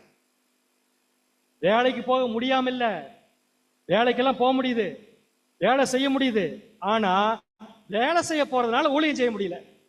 இப்ப என்ன பண்ணிட்டாங்க? ரொம்ப நாள் பார்த்துட்டு வேற வழி இல்லைன்ட்டு வேலையை ரிசைன் பண்ணிட்டாங்க, சாக்ரிஃபைஸ் பண்ணிட்டாங்க. இப்ப இதை மற்றவர்கள் எல்லாம் எப்படி பார்ப்பார்? ஒருத்தர் எப்படி பார்ப்பாருன்னா, வேலையை ரிசைன் பண்ணிட்டாரா, இனிமேல் ஒழுங்கா மாசம் மாசம் கான்ட்ரிபியூஷன் வராது. வேலையை ரிசைன் பண்ணிட்டாரா, இனிமேல் அடிக்கடி வந்து என்கிட்ட என்ன கேட்பாரு? பணம் கேட்பாரு. ஏன்னா அவர் குடும்பத்தை நடத்தணும்ல, பணம் கேட்பாரு. இப்படி ஒரு பார்வை இருக்கு. இன்னொருத்தர் பார்வை எப்படி தெரியுமா இருக்கு? பரவாயில்லையே, தேவனுடைய சர்வீஸ் செய்யறதுக்காக தன் வேலையை தியாகம் பண்ணிட்டு இன்னொரு வேலையை தேவன் கண்டிப்பா கொடுப்பாருங்கிற நம்பிக்கையோட வந்திருக்காரு. இதல்லவா தியாகம்? ஒரே விஷயம் ஒருத்தர் பார்வையில கேவலமா இருக்கு, இன்னொருத்தர் பார்வையில மகிமையா. இப்ப சொல்லுங்க, இஸ்ரேல் ஜனங்கள் எந்த பார்வையோட நம்முடைய ஆண்டவரை பார்த்தாங்க? சீர்கெட்ட பார்வை. அதனாலதான் நம்முடைய ஆண்டவராக இயேசு கிறிஸ்து செய்யறது பூரா அவர்களுக்கு கேவலமா தெரியும். அவர் என்ன செய்யறாரு, அவங்க என்ன எதிர்பார்க்கிறாங்களோ ஒன்ன கூட செய்யல. நான் வாசிக்கிறேன் பாருங்க, என்னென்ன செஞ்சாராமா? ஆண்டவராக இயேசு கிறிஸ்து ஒரு வாலிபர். இந்த வாலிபரால என்னப்பா போய் பண்ண முடியும்? அடுத்த பாயிண்ட், இயேசு கிறிஸ்து சீஷர்கள் இருந்தாங்க பாருங்க, சீஷர்கள் 12 பேர். அவங்க எப்படிப்பட்டவங்க? இவரே ஒரு வேலையை செய்யலாம்னு சொன்னாலும் அவங்க செய்ய விட மாட்டாங்க, அப்படிப்பட்ட ஆட்கள். சோ கூட போற ஆளும் சரியில்லை, லீட் பண்ற ஆளும் சரியில்லை, ரோமன் கவர்மெண்ட் அழிக்கிறதுக்கு ஒரு ஆர்மியும் இல்லை, ராணுவமும் இல்லை. எங்க போய் இதெல்லாம் ஜெயிக்க போகுது? அடுத்தது, ஒரு படையை திரட்டுவதற்கு தேவையான பணமும் இல்லை, பெரிய மனிதர்களிடையே எந்த செல்வாக்கும் இல்லை, மேலும் அவர் பேசுற வார்த்தை பூரா ஒத்து வரலை. என்ன பேசுறாரு? பகைவர்களை சிநேகியுங்கள். சிரிப்பால வருது எல்லாத்துக்கும் பார்க்கறது. பகைவர்களை சிநேகியுங்கள், உங்களை துன்பப்படுத்துவர்களுக்கு நன்மை செய்யுங்கள். பேசுற பேச்சு பாருங்க எப்படி இருக்கு. உங்களை துன்பப்படுத்துவர்களை சிநேகியுங்கள், பூமியிலே உங்களுக்கு பொக்கிஷங்களை சேர்த்து வைக்காதீர்கள். போன வாரம் வீடு கட்டினவருக்கு எப்படி இருக்குது கேட்டா வந்து பேசுது பாரு பேச்சு. இப்படிதான் இருந்திருக்காங்க. அதனாலதான் அந்த ஜனங்க அவர் அப்படி பாக்குறாங்க. பூமியிலே பொக்கிஷங்களை சேர்த்து வைக்காதிருங்கள், மற்றும் உன் சத்துரு பசியா இருந்தால் அவனுக்கு போஜனம் கொடு. அவன் இருக்கிற போஜனத்தை எப்படி புடுங்கிட்டு வரதை நான் பாத்துருக்கிறேன். அவன் பசியா இருந்தா நான் எதுக்கு போய் போஜனம் கொடுக்கணும்? இப்படி எல்லாம் என்ன வந்து பேசிட்டு இருக்காரு இவரு என்று சொல்ல போது அவங்க என்ன புரிஞ்சுக்கிட்டாங்கன்னா, இந்த கேஸ் வேலைக்கு லாய்க்கு ஆகாது. சோ இது எதுக்கு லாய்க்குன்னா, சிலுவையில் அறிஞ்சு கொன்னாதான் இந்த டார்ச்சராது நமக்கு குறையும். இந்த பாயிண்ட் கொடுத்தாங்க. இப்ப சொல்லுங்க, ஆண்டவராக இயேசு கிறிஸ்து தோற்றத்தில் அசிங்கமா இருந்தாரா? தோற்றத்தில் அசிங்கமா இல்ல, இஸ்ரேல் ஜனங்கள் பார்த்த பார்வையில் அசிங்கமாக தெரியும். ஏன்னா அவங்க பார்வை சீர்கட்ட பார்வை. அடுத்தது, இயேசு கிறிஸ்துடைய முகத்துல என்னென்ன கேரக்டர் இருந்திருக்கு? அது இயேசு கிறிஸ்து இல்ல, தப்பா நினைச்சுக்காதீங்க. ஒரு படம் வந்துருச்சு, இயேசு கிறிஸ்துடைய முகம் அழகா இருக்குன்னு சொன்னீங்கல்ல, அந்த அழகான முகத்துல சில சுபாவங்கள்லாம் வரும் இல்லையா? என்னென்ன சுபாவம் வந்திருக்கும் முகத்துல? பேச வச்சே கண்டுபிடிச்சு தெரியுமா? ஒருத்தர் கோவமா இருக்காரா ஹாப்பியா இருக்காருன்னு முகத்தை வச்சு கண்டுபிடிக்க முடியுமா? முடியாது. அதே மாதிரி நம்முடைய ஆண்டவருடைய முகத்தில் தெரிஞ்சிருக்கும்ல, என்னென்னலாம் தெரிஞ்சிருக்கு? அன்பு சூப்பர், அப்புறம் குணம், சமாதானம் சூப்பர், அப்புறம் இது எல்லாமே ரசல் எழுதியிருக்காரு. வாசிங்களேன், இதுதான் ரொம்ப எக்ஸ்ட்ரீம். அவருடைய முகத்தில் காணப்பட்ட அந்த தூய்மை, அன்பு மற்றும் மென்மை, அத்தோடு கலந்திருந்த உறுதி மற்றும் அச்சமின்மை ஆகியவை அவருடைய பாவமில்லாத நிலைக்கு சான்றாக இருந்தன. அவர் மாதிரி யாரும் எழுத முடியாதுங்க ரசல் மாதிரி. பாயிண்ட் பாருங்க அப்படின்ட்டு, அவர் முகத்தில் காணப்பட்ட தூய்மை, அன்பு, மென்மை, இதெல்லாம் கூட ஆட் ஆகுது. என்னன்னா உறுதி, எடுத்த முடிவுல உறுதி அளிக்கிறது, மற்றும் பயமே கிடையாதுங்க அவருக்கு எந்த இடத்துலயுமே. சோ இந்த கேரக்டர்லாம் எதுக்கு அடையாளமா இருக்குன்னா, அவர் ஒரு பர்ஃபெக்ட் மேனுங்கிறதுக்கு அடையாளமா இருக்காமா. ஆனா சீர்கெட்ட ஜனங்கள் பார்வையில் எப்படி இருந்துச்சா அதெல்லாம்? வாசிங்க, தொடர்ந்து வாசிங்க. சீர்கெட்ட ரசனை கொண்ட அந்த மக்களுக்கு அவை பலவீனத்தின் அடையாளங்களாக தெரிந்தன. இப்படியா இருப்பாங்க ரோமன் கவர்மெண்ட் ஜெயிக்க வந்தவர்ட்டு? இதெல்லாம் அவங்களுக்கு பார்வைக்கு எப்படி இருந்துச்சாமா? ரொம்ப ரொம்ப ரொம்ப வீக்கான கேரக்டரா தெரிஞ்சா. சோ அவர்கள் பார்வையில் நம்முடைய ஆண்டவராக இயேசு கிறிஸ்து எப்படி இருக்கிறான்னு எதிர்பார்க்கறாங்கன்னா, கையில ஒரு கத்தி வச்சுக்கணும், எப்ப பார்த்தாலும் யாரை பார்த்தாலும் மிரட்டிட்டே இருக்கணும், ரோமன் கவர்மெண்ட் யாராவது பார்த்தா துரத்தணும், பயங்கர கோவம் வரணும், இருக்கு பயங்கர என்ன சொல்றது அக்ரெசிவா இருக்கணும், இதெல்லாம் எதிர்பார்த்தாங்க. அவர் அப்படி இல்லை. ஏன் இல்லை தெரியுமா? அவர் அப்படி செஞ்செல்லாம் சாதிக்கிறதுக்கு இங்க வரல. ஆனா இவங்க அப்படி எதிர்பார்த்ததுனால அழகா இருக்கிற நம்முடைய ஆண்டவர் அவர்கள் பார்வைக்கு மனு புத்திரரை காக்கிலும் அவருடைய பார்வை மிகவும் அந்த கீழார். புரிஞ்சவங்களுக்கு? சோ சீர்கெட்ட மனுஷங்கள்லாம் சேர்ந்து அழகான ஆண்டவரை மிகவும் அசிங்கமா இருக்கிற மாதிரி பார்த்தாங்க. அதனால ஆண்டவர் எப்படி நினைச்சாங்க? ஏசாயா 53ஆம் அதிகாரம் 2ஆம் வசனம். இளங்கிளையை போலவும் வறண்ட நிலத்திலிருந்து துளிர்க்கிற வேரை போலவும் அவனுக்கு முன்பாக எழும்புகிறார். என்ன அழகா ஏசாயா அட்ரஸ் பண்றாரு. நம்முடைய ஆண்டவர் இஸ்ரேல் ஜனங்களுக்கு முன்னாடி எப்படி இருந்தாருன்னா, இளம் கிளையை போலவும் வறண்ட நிலத்தில் துளிர்க்கிற வேரை போலவும் இருந்தாராம். அவங்க பார்வைக்கு எப்படி இருந்தாருன்னா, இளம் கிளை போலவும் வறண்ட நிலத்தில் துளிர்க்கிற வேரை போலவும் இருந்தாராம். அப்படின்னு என்ன அர்த்தம்? நம்முடைய ஆண்டவராய் இயேசு கிறிஸ்து இஸ்ரேல் ஜனங்கள் பார்வையில ஒரு சின்ன செடி மாதிரி இருந்தார். சின்ன செடியால என்ன பண்ண முடியும்? சின்ன செடியால ஒண்ணும் பண்ண முடியாது. மரமானா வேணா ஸ்ட்ராங்கா இருக்கும். இப்ப நீங்க சொல்லுங்க, நம்முடைய ஆண்டவராய் இயேசு கிறிஸ்து பெரிய மரமா தன்னை காமிக்கிறார். ஆனா அவங்க பார்வையில் எப்படி இருக்காருன்னா, ரோட்ல நடந்து போறப்ப மிதிச்சு போட்டு போகக்கூடிய ஒரு சாதாரண செடி மாதிரி தெரியும். நெக்ஸ்ட், அவருக்கு என்ன இல்ல? அவருக்கு அழகும் இல்லை, சௌந்தரியமும் இல்லை. அவரை பார்க்கும்போது நாம் அவரை விரும்பத்தக்க ரூபம் அவருக்கு இல்லாத. எப்படி பாயிண்ட் கொண்டு விட்டார் பாருங்க ஏசாயா. அவருக்கு அழகும் இல்லை, சௌந்தரியமும் இல்லை, அவரை பார்க்கும்போது நாம் விரும்பத்தக்க ரூபம் அவருக்கு என்ன இல்ல? இந்த நாம் யார் தெரியுமா? இஸ்ரேல் ஜனங்கள். இஸ்ரேல் ஜனங்கள் விரும்புற மாதிரி நம்முடைய ஆண்டவர் இல்ல. அதனால அவரை மிகவும் கேவலமாக பார்த்தாங்க. ஆனா ஒரே ஒரு மனுஷன் இந்த அழகை கண்டுபிடிச்சிட்டார். யாருக்குமே கண்ணுக்கு தெரியாத நம்முடைய ஆண்டவருடைய அழகை ஒரு புறஜாதி கண்டுபிடிச்சார். ஏற்கனவே பார்த்துட்டு சொல்றீங்களா யார் அந்த புற? ஏன்னா நீங்க பேசுறது அவங்களுக்கு கேட்டிருக்காரு. யார் அந்த புறஜாதி?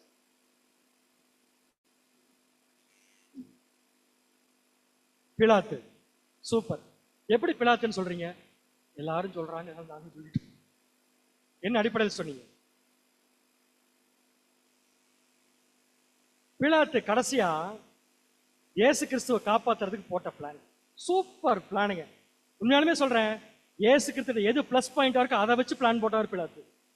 நான் என்ன தெரியுமா? இயேசு கிறிஸ்து அழகு எவ்வளவா இருக்குன்னு சொல்லி ஜனங்களுக்கு காமிச்சிருந்தார். அதுக்கு என்ன பண்ணார்?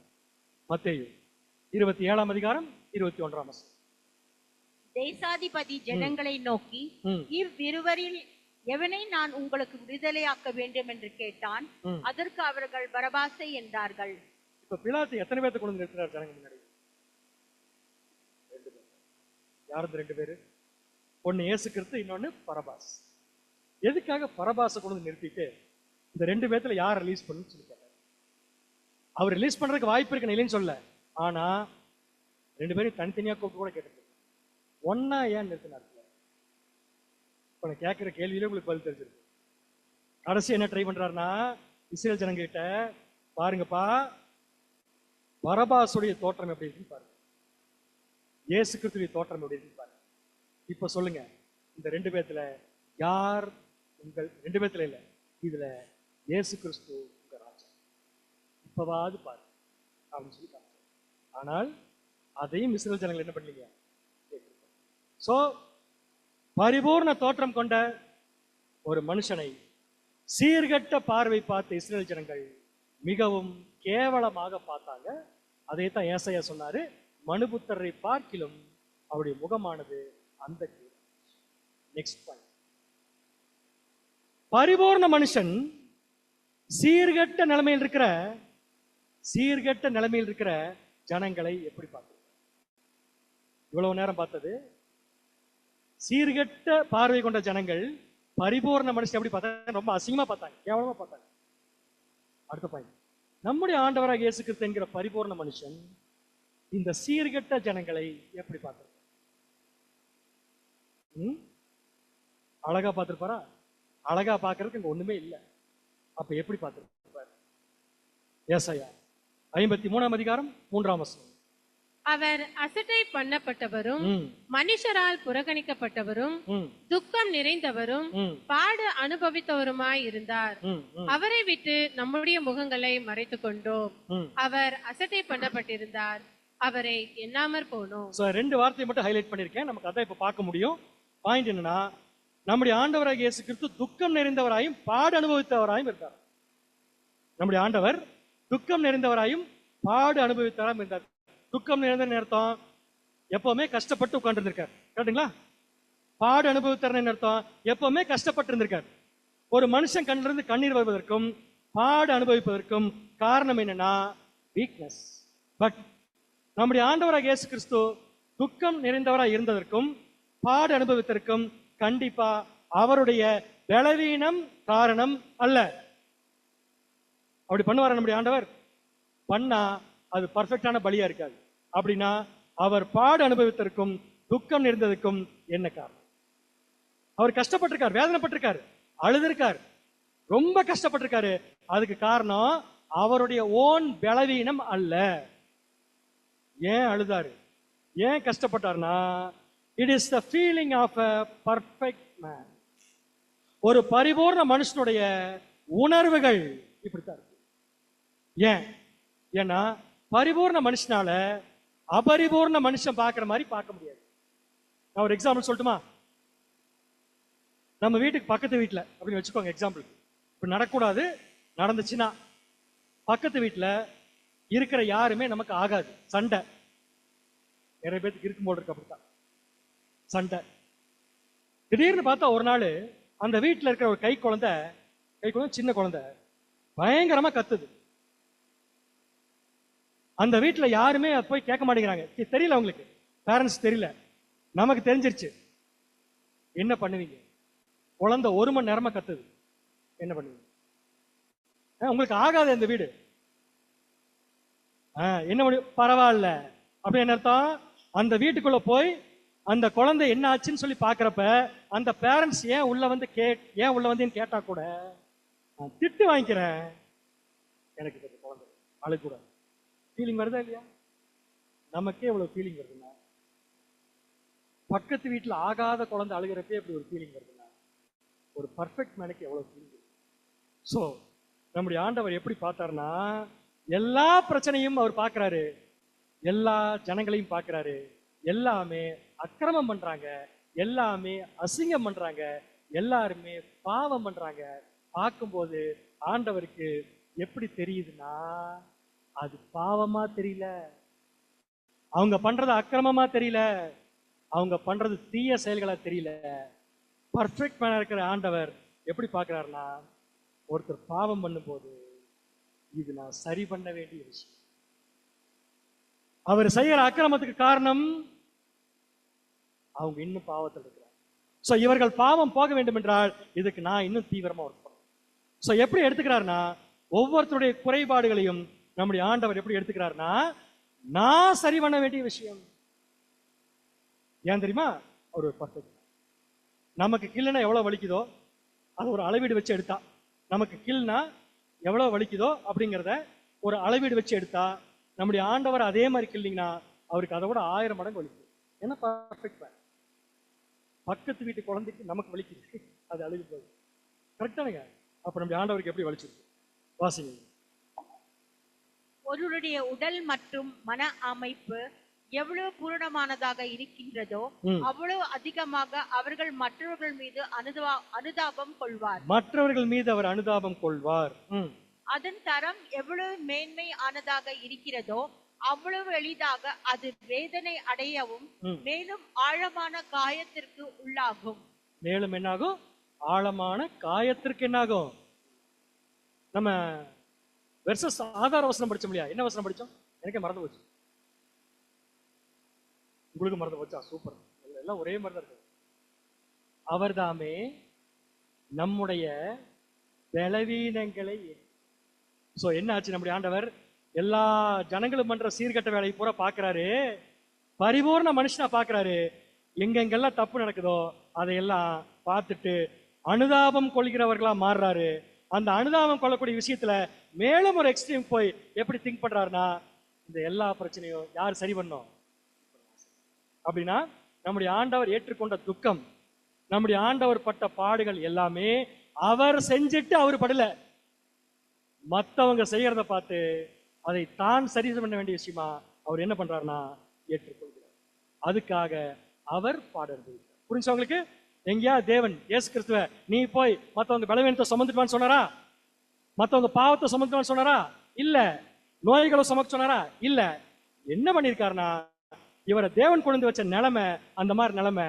அந்த பார்வை என்ன சொல்லுதுன்னா, மத்த ஜனங்கள் செய்யற தப்பெல்லாம் பார்த்துட்டு சும்மா இருக்க முடியாம இல்லைங்க, அதுக்கு தான் ஏதாவது செய்யணும்னு நினைக்கிறார். அவரால் செய்ய முடிச்சது ஒன்னே ஒண்ணுதான். என்ன தெரியுங்களா? தன்னுடைய உயிர் சக்தியை கொடுத்து ஒவ்வொரு விஷயத்தையும் சரி பண்ண நினைச்சார். அதே தான் ஏசாயா சொல்றாரு, அவர் தாமே நம்முடைய பலவீனங்களை என்ன பண்ணிட்டார் அவரு. இன்னொரு உதாரணம் சொல்லி முடிச்சிடற சப்ஜெக்ட். நம்ம வீட்டை எப்பவுமே நம்ம சுத்தமா தான் வச்சிருப்போம். நம்ம இது ரசல்பர் கொடுத்த எக்ஸாம்பிள் தான். நம்ம வீட்டை நம்ம எல்லாரும் சுத்தமா வச்சிருப்போம். கரெக்டா சொல்றது? இங்க யாருமே உங்களுக்கு சப்போர்ட் பண்ணல அப்படின்னு வீடு அவ்வளவு அசிங்கமா இருக்கு.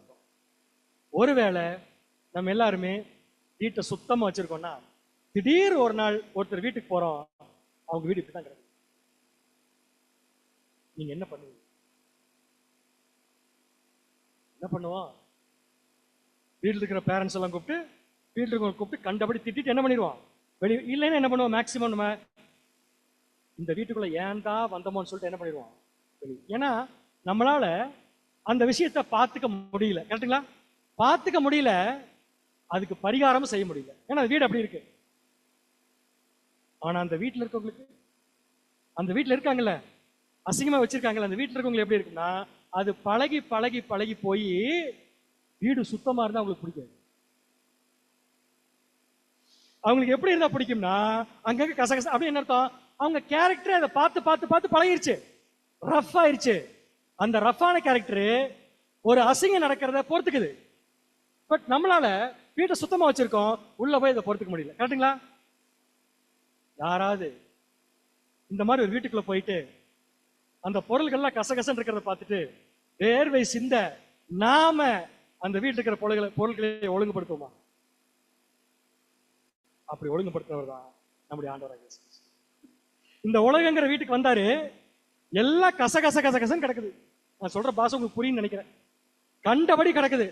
பார்த்தாரு, பார்த்துட்டு நம்மள மாதிரி வெளியே போல என்ன நினைக்கிறார்னா, இதை எல்லாமே நான் சரி பண்ண வேண்டிய விஷயம். இறங்குறாரு, இறங்கி சரி பண்றாரு. ஒவ்வொன்னா சரி பண்ண அவருடைய உயிர் சக்தி கொஞ்சம் கொஞ்சமா போயிட்டு, அப்படின்னா அங்க இருக்கிற இம்பர்ஃபெக்ஷனை பர்ஃபெக்ட் மேன் சுமக்கிறார்.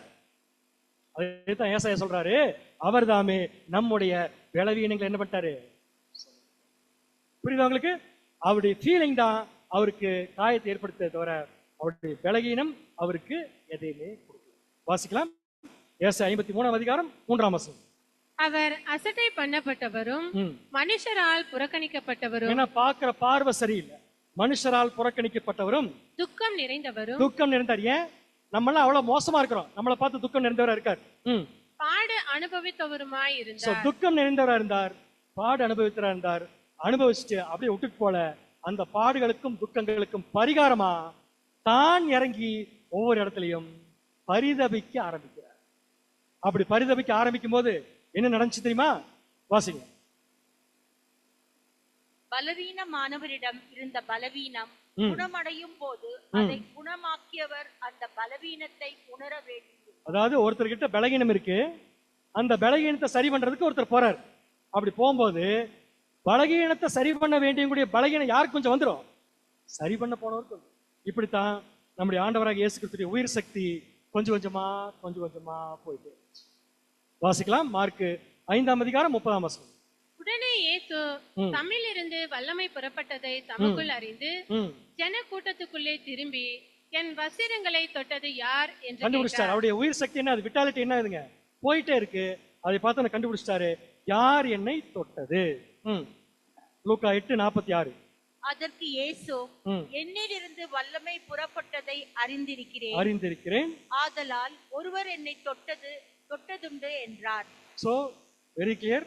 நம்முடைய ஆண்டவராகிய இயேசு கிறிஸ்து கொஞ்சம் கொஞ்சமா தன்னுடைய உயிரை என்ன பண்ணிருக்காருன்னா மற்றவர்களுடைய பலகீனத்திற்காக செலவு பண்ணிருக்காரு.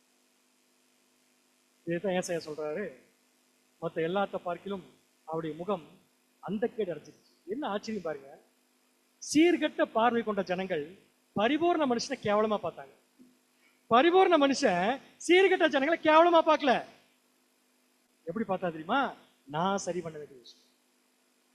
அன்புக்குரிய சகோதர சகோதரிகளே, இந்த மெமோரியில இந்த சப்ஜெக்ட் எடுக்கும் நான் கற்றுக்கொண்ட விஷயம், எங்கெங்கெல்லாம் நமக்கு தெரிஞ்சே சகோதர சகோதரிகள் தவறுறாங்களோ, அந்நிய காரியங்கள் தலையிட்டாதீங்க, சகோதர சகோதரிகள் தவறுறாங்களோ அந்த இடத்துல நாம் நினைக்க வேண்டிய விஷயம், இது நான் சரி பண்ண வேண்டிய விஷயம்.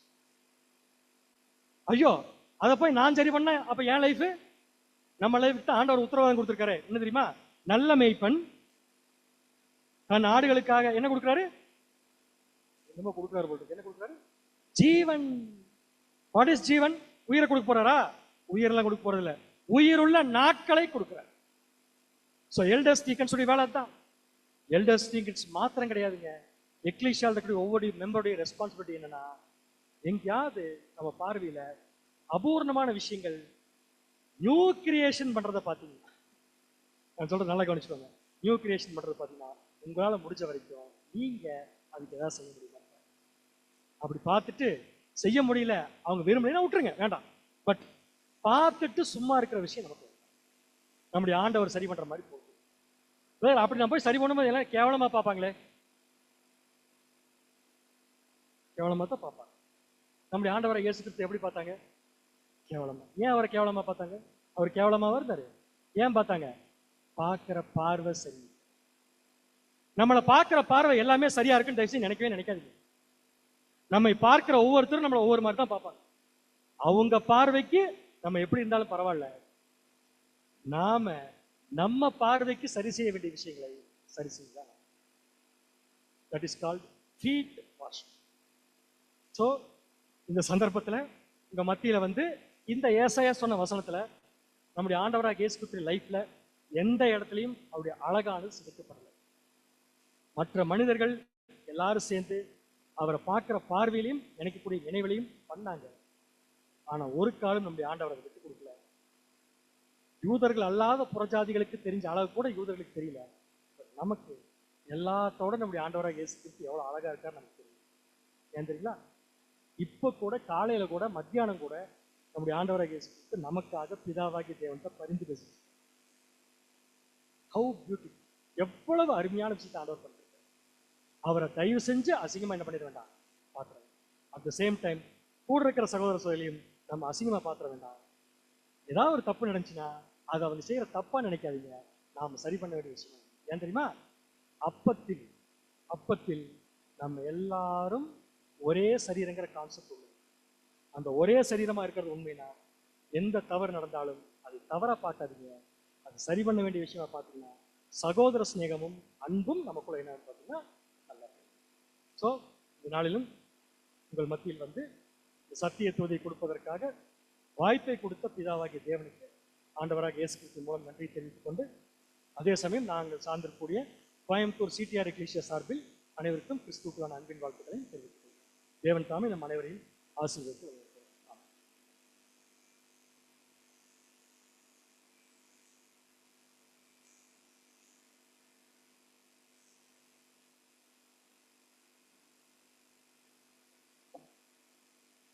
ದೇವರ ಸ್ತೋತ್ರ ಮೂಲಕ ನಮಗೆ ಒಳ್ಳೆಯ ವಾಕ್ಯ ಸಂದೇಶವನ್ನು ಅನುಗ್ರಹಿಸಿದರೆ ಬಹಳಷ್ಟು ವಿಷಯಗಳನ್ನ ತಿಳಿಸದಲ್ಲಿ ನಾವು ತಿಳ್ಕೊಂಡಿದ್ದೇವೆ. ಮುಖ್ಯವಾಗಿ ನೋಡಬೇಕಾದ್ರೆ ಯೇಸು ಕ್ರಿಸ್ತನ ಒಂದು ಪರ್ಫೆಕ್ಟ್ನ ಹೇಳಿದರು ಸೋದರರು. ಅದರಿಂದ ಯಾಕಂದರೆ ಮುಂದಿನ ವಾರದಲ್ಲಿ ನಾವು ಕೂಡ ಮೆಮೋರಿಯಲಲ್ಲಿ ಪಾರ್ಟಿಸಿಪೇಟ್ ಆಗ್ತಾ ಇದ್ದೀವಿ.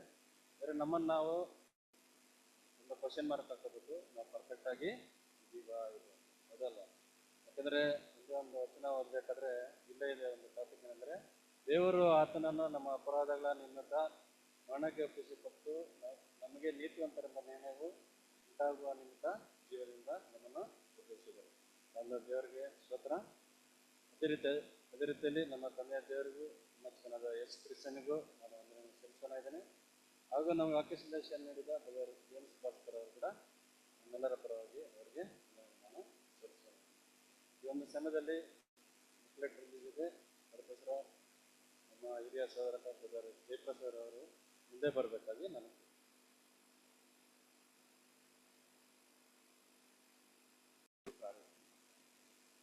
ಇದು ಸುಮಾರು ವರ್ಷಗಳ ಹಿಂದೆ ಬ್ರೂನ್ಸ್ವಿಕ್ ಬೈಬಲ್ ಸ್ಟೂಡೆಂಟ್ಸ್ ಅಮೇರಿಕದ ಅಸೋಸಿಯೇಷನ್ನವರು ಒಂದು ಬುಕ್ಲೆಟ್ನ ರಿಲೀಸ್ ಮಾಡ್ತಾರೆ. ಅದೇನೆಂದರೆ heart communication with communion with Jesus. ಅದು ನಮ್ಮ ರಕ್ಷಕನಾದ ಯೇಸು ಕ್ರಿಸ್ತನ ಕಡೇ ವಾರದಲ್ಲಿ ಆತನ ಘಟನಾವಳಿಗಳು. ಇದು ಅದನ್ನು ಏನು ಮಾಡಿದ್ದಾರೆ ಅಂದರೆ ಕಂಪೈಲ್ ಮಾಡಿದ್ದಾರೆ ಎಲ್ಲ ಸುವಾರ್ತೆಗಳಿನಲ್ಲಿ ಇರೋಂಥದ್ದನ್ನ ಕಡೇ ವಾರಗಳು.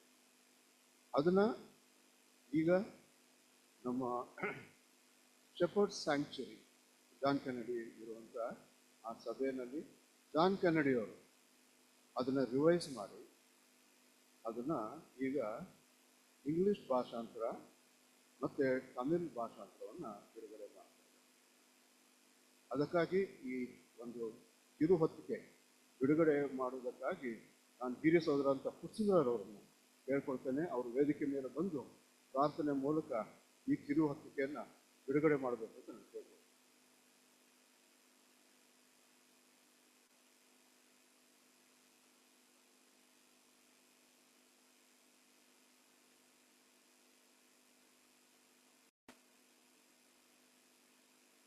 ಪ್ರಾರ್ಥನೆ ಮಾಡೋಣ.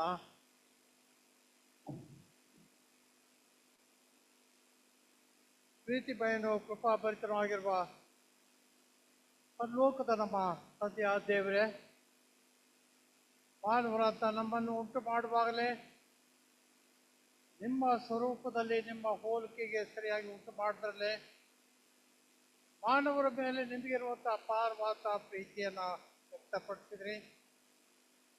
ಅದು ಮಾತ್ರವಲ್ಲದೆ ಈ ಭೂಮಿಯನ್ನು ಉಂಟು ಮಾಡುವಾಗ ಅದನ್ನು ಶೂನ್ಯ ಸ್ಥಾನವಾಗಿರಲು ಸೃಷ್ಟಿಸದೆ ಜನ ನಿವಾಸಕ್ಕಾಗಿ ಉಂಟು ಮಾಡಿದ್ರಿ ಎಂಬುದಾಗಿ ವಾಕ್ಯದಲ್ಲಿ ನೋಡ್ತೇವೆ. ನೀವು ಬಹುಸಂತಾನವಾಗಿ ಹೆಚ್ಚಿರಿ, ಭೂಮಿಯನ್ನು ತುಂಬಿಕೊಂಡು ವಶಪಡಿಸಿಕೊಂಡು ಎಲ್ಲದರ ಮೇಲೆ ದೊರೆತನ ಮಾಡ್ರಿ ಎಂಬುದಾಗಿ ಹೇಳಿದಿ. ಆದರೆ ನಮ್ಮ ಪೂರ್ವಿಕರು ನಿಮ್ಮ ಮಾತಿಗೆ ವಿರೋಧವಾಗಿ ನಾವು ದೊಡ್ಡ ಗೋಪುರನ ಕಟ್ಟೋಣ, ಭೂಮಿಯಲ್ಲಿ ಚಂದ್ರದ ಹಾಗೆ ಒಂದೇ ಸ್ಥಳದಲ್ಲಿ ಇರೋಣ ಎಂಬುದಾಗಿ ದೇವರ ಚಿತ್ತಕ್ಕೆ ವಿರೋಧವಾಗಿ ಕಾರ್ಯವನ್ನು ಮಾಡುವಾಗ ಅವರ ಭಾಷೆಯನ್ನು ತಾರುಮಾರು ಮಾಡಿ ಅಲ್ಲಿಂದ ಹೊರಡಿಸಿದೆ ಎಂಬುದಾಗಿ ನಿಮ್ಮ ವಾಕ್ಯದಲ್ಲಿ ನಾವು ನೋಡ್ತೇವೆ. ಅಂತ ನಾನಾ ಭಾಷೆಗಳನ್ನ ಉಂಟು ಮಾಡಿ ಜನರನ್ನು ಚೇತರಿಸಿದಂಥ ಮಾನವರನ್ನು ಮತ್ತೆ ಆ ಎಲ್ಲ ಭಾಷೆಗಳಲ್ಲಿ ಬೇರೆ ಬೇರೆ ಭಾಷೆಗಳಿರುವಂಥ ಜನರು ಆ ಭಾಷೆಗಳಿರುವಂಥ ಅರ್ಥವನ್ನು ತಿಳ್ಕೊಂಡು ಒಂದಾಗಿ ಜೀವಿಸುವಂತೆ ಬರೆದಂಥ ಅನೇಕ ಪುಸ್ತಕಗಳನ್ನ ತರ್ಜುಮೆ ಮಾಡುವಂಥ ಒಂದು ಆಶೀರ್ವಾದವನ್ನು ಕೊಟ್ಟು ಈಗ ಈ ಒಂದು ಪುಸ್ತಕದಲ್ಲಿ ಇಂಗ್ಲಿಷ್ ಭಾಷೆಯಲ್ಲಿರುವಂಥ ಈ ಒಂದು ಪುಸ್ತಕವನ್ನು ಕನ್ನಡಕ್ಕೆ ಭಾಷಾಂತರಿಸುವಂಥ ಒಪ್ಪಿಕೊಟ್ಟು ನಡೆಸೋದಕ್ಕಾಗಿ ಸ್ತೋತ್ರ ಹೇಳ್ತೇವೆ.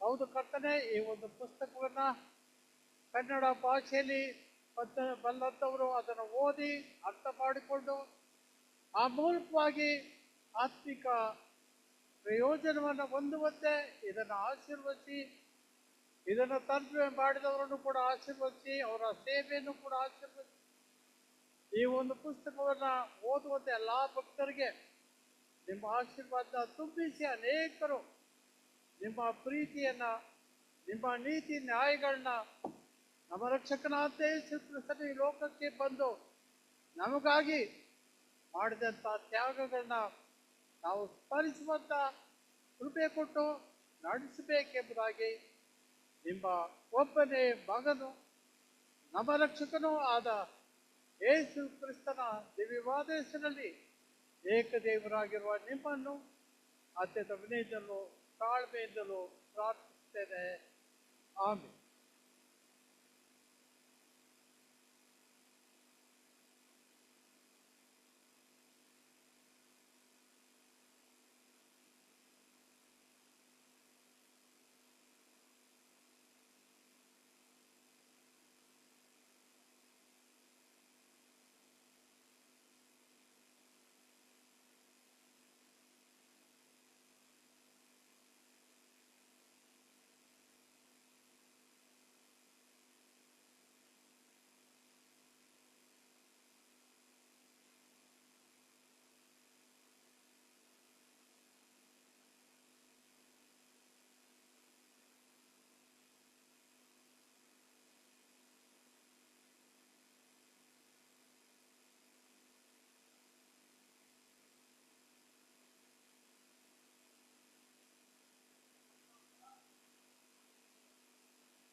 ಈ ಪುಸ್ತಕಗಳನ್ನು ತಮಿಳ್ ಭಾಷೆ ಮತ್ತು ಇಂಗ್ಲೀಷ್ ಭಾಷೆಯಲ್ಲಿ ಅದನ್ನು ಮುಂದೆ ನಾವು ಬರಣದಲ್ಲಿ ಇಟ್ಟಿದ್ದೀವಿ. ಅದನ್ನು ತೆಗೆದುಕೊಂಡು ಓದಿ ನಾವು ಕರ್ತನ ಬೋಧನೆಗೆ ಇನ್ನೂ ಅರ್ಥಪೂರ್ಣವಾಗಿ ಸಿದ್ಧವಾಗುವಂತೆ ಈ ಒಂದು ಕಿರುಯುತ್ತಿಗೆ ನಮ್ಮನ್ನು ನಡೆಸಿ ಎಂದು ನಾನು ನಮ್ಮೆಲ್ಲರ ಪರವಾಗಿ ಹಾರೈಸುತ್ತೇನೆ. ಧನ್ಯವಾದ.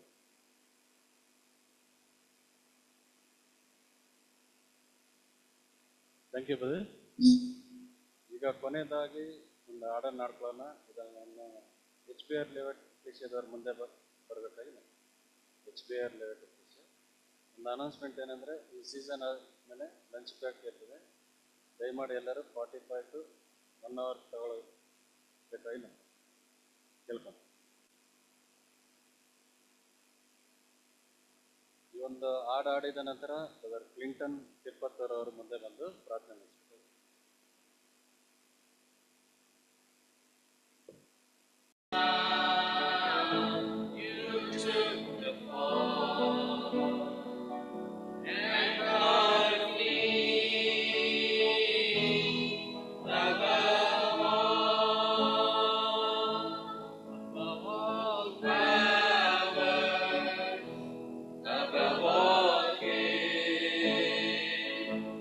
Above all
ஜெபிப்போம்.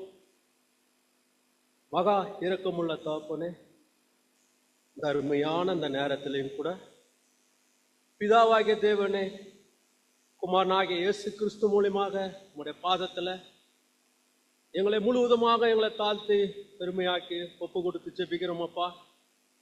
பிதாவே, நீங்க பாராட்டின உங்களுடைய அன்புக்காகவும் உங்களுடைய இரக்கத்துக்காகவும் எங்களுடைய இருதயத்தில் ஆழத்திலிருந்து நன்றியும் துதியும் ஸ்தோத்திரத்தையும் உங்களுடைய நாமத்தை நாங்கள் மகிமைப்படுத்தி இந்த வருகிற நாட்களிலே கூட உம்மை நினைவு கூறும்படி இதை செய்யுங்கள் என்று இந்த சத்திய வசனத்தின்படி ஒவ்வொரு சகோதர சகோதரிகள் மத்தியிலையும் கூட நாங்கள் அன்பும் இரக்கத்தையும் அந்த ஒரு கிருபை தந்து எங்களை வழிநடத்த வேண்டும் என்று இந்த நேரத்தில் நாங்கள் ஜெபத்தில் நாங்கள் தெரிவித்துக் கொள்ளுகிறோம் அப்பா.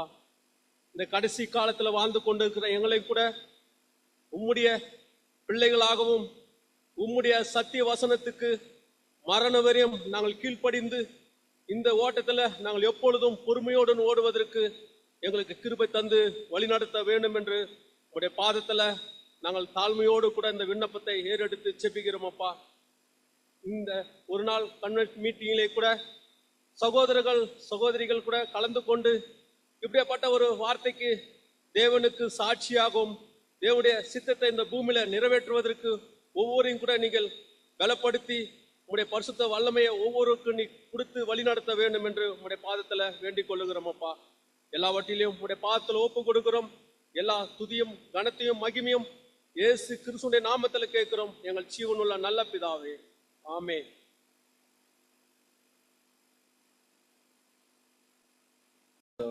எல்லாரும்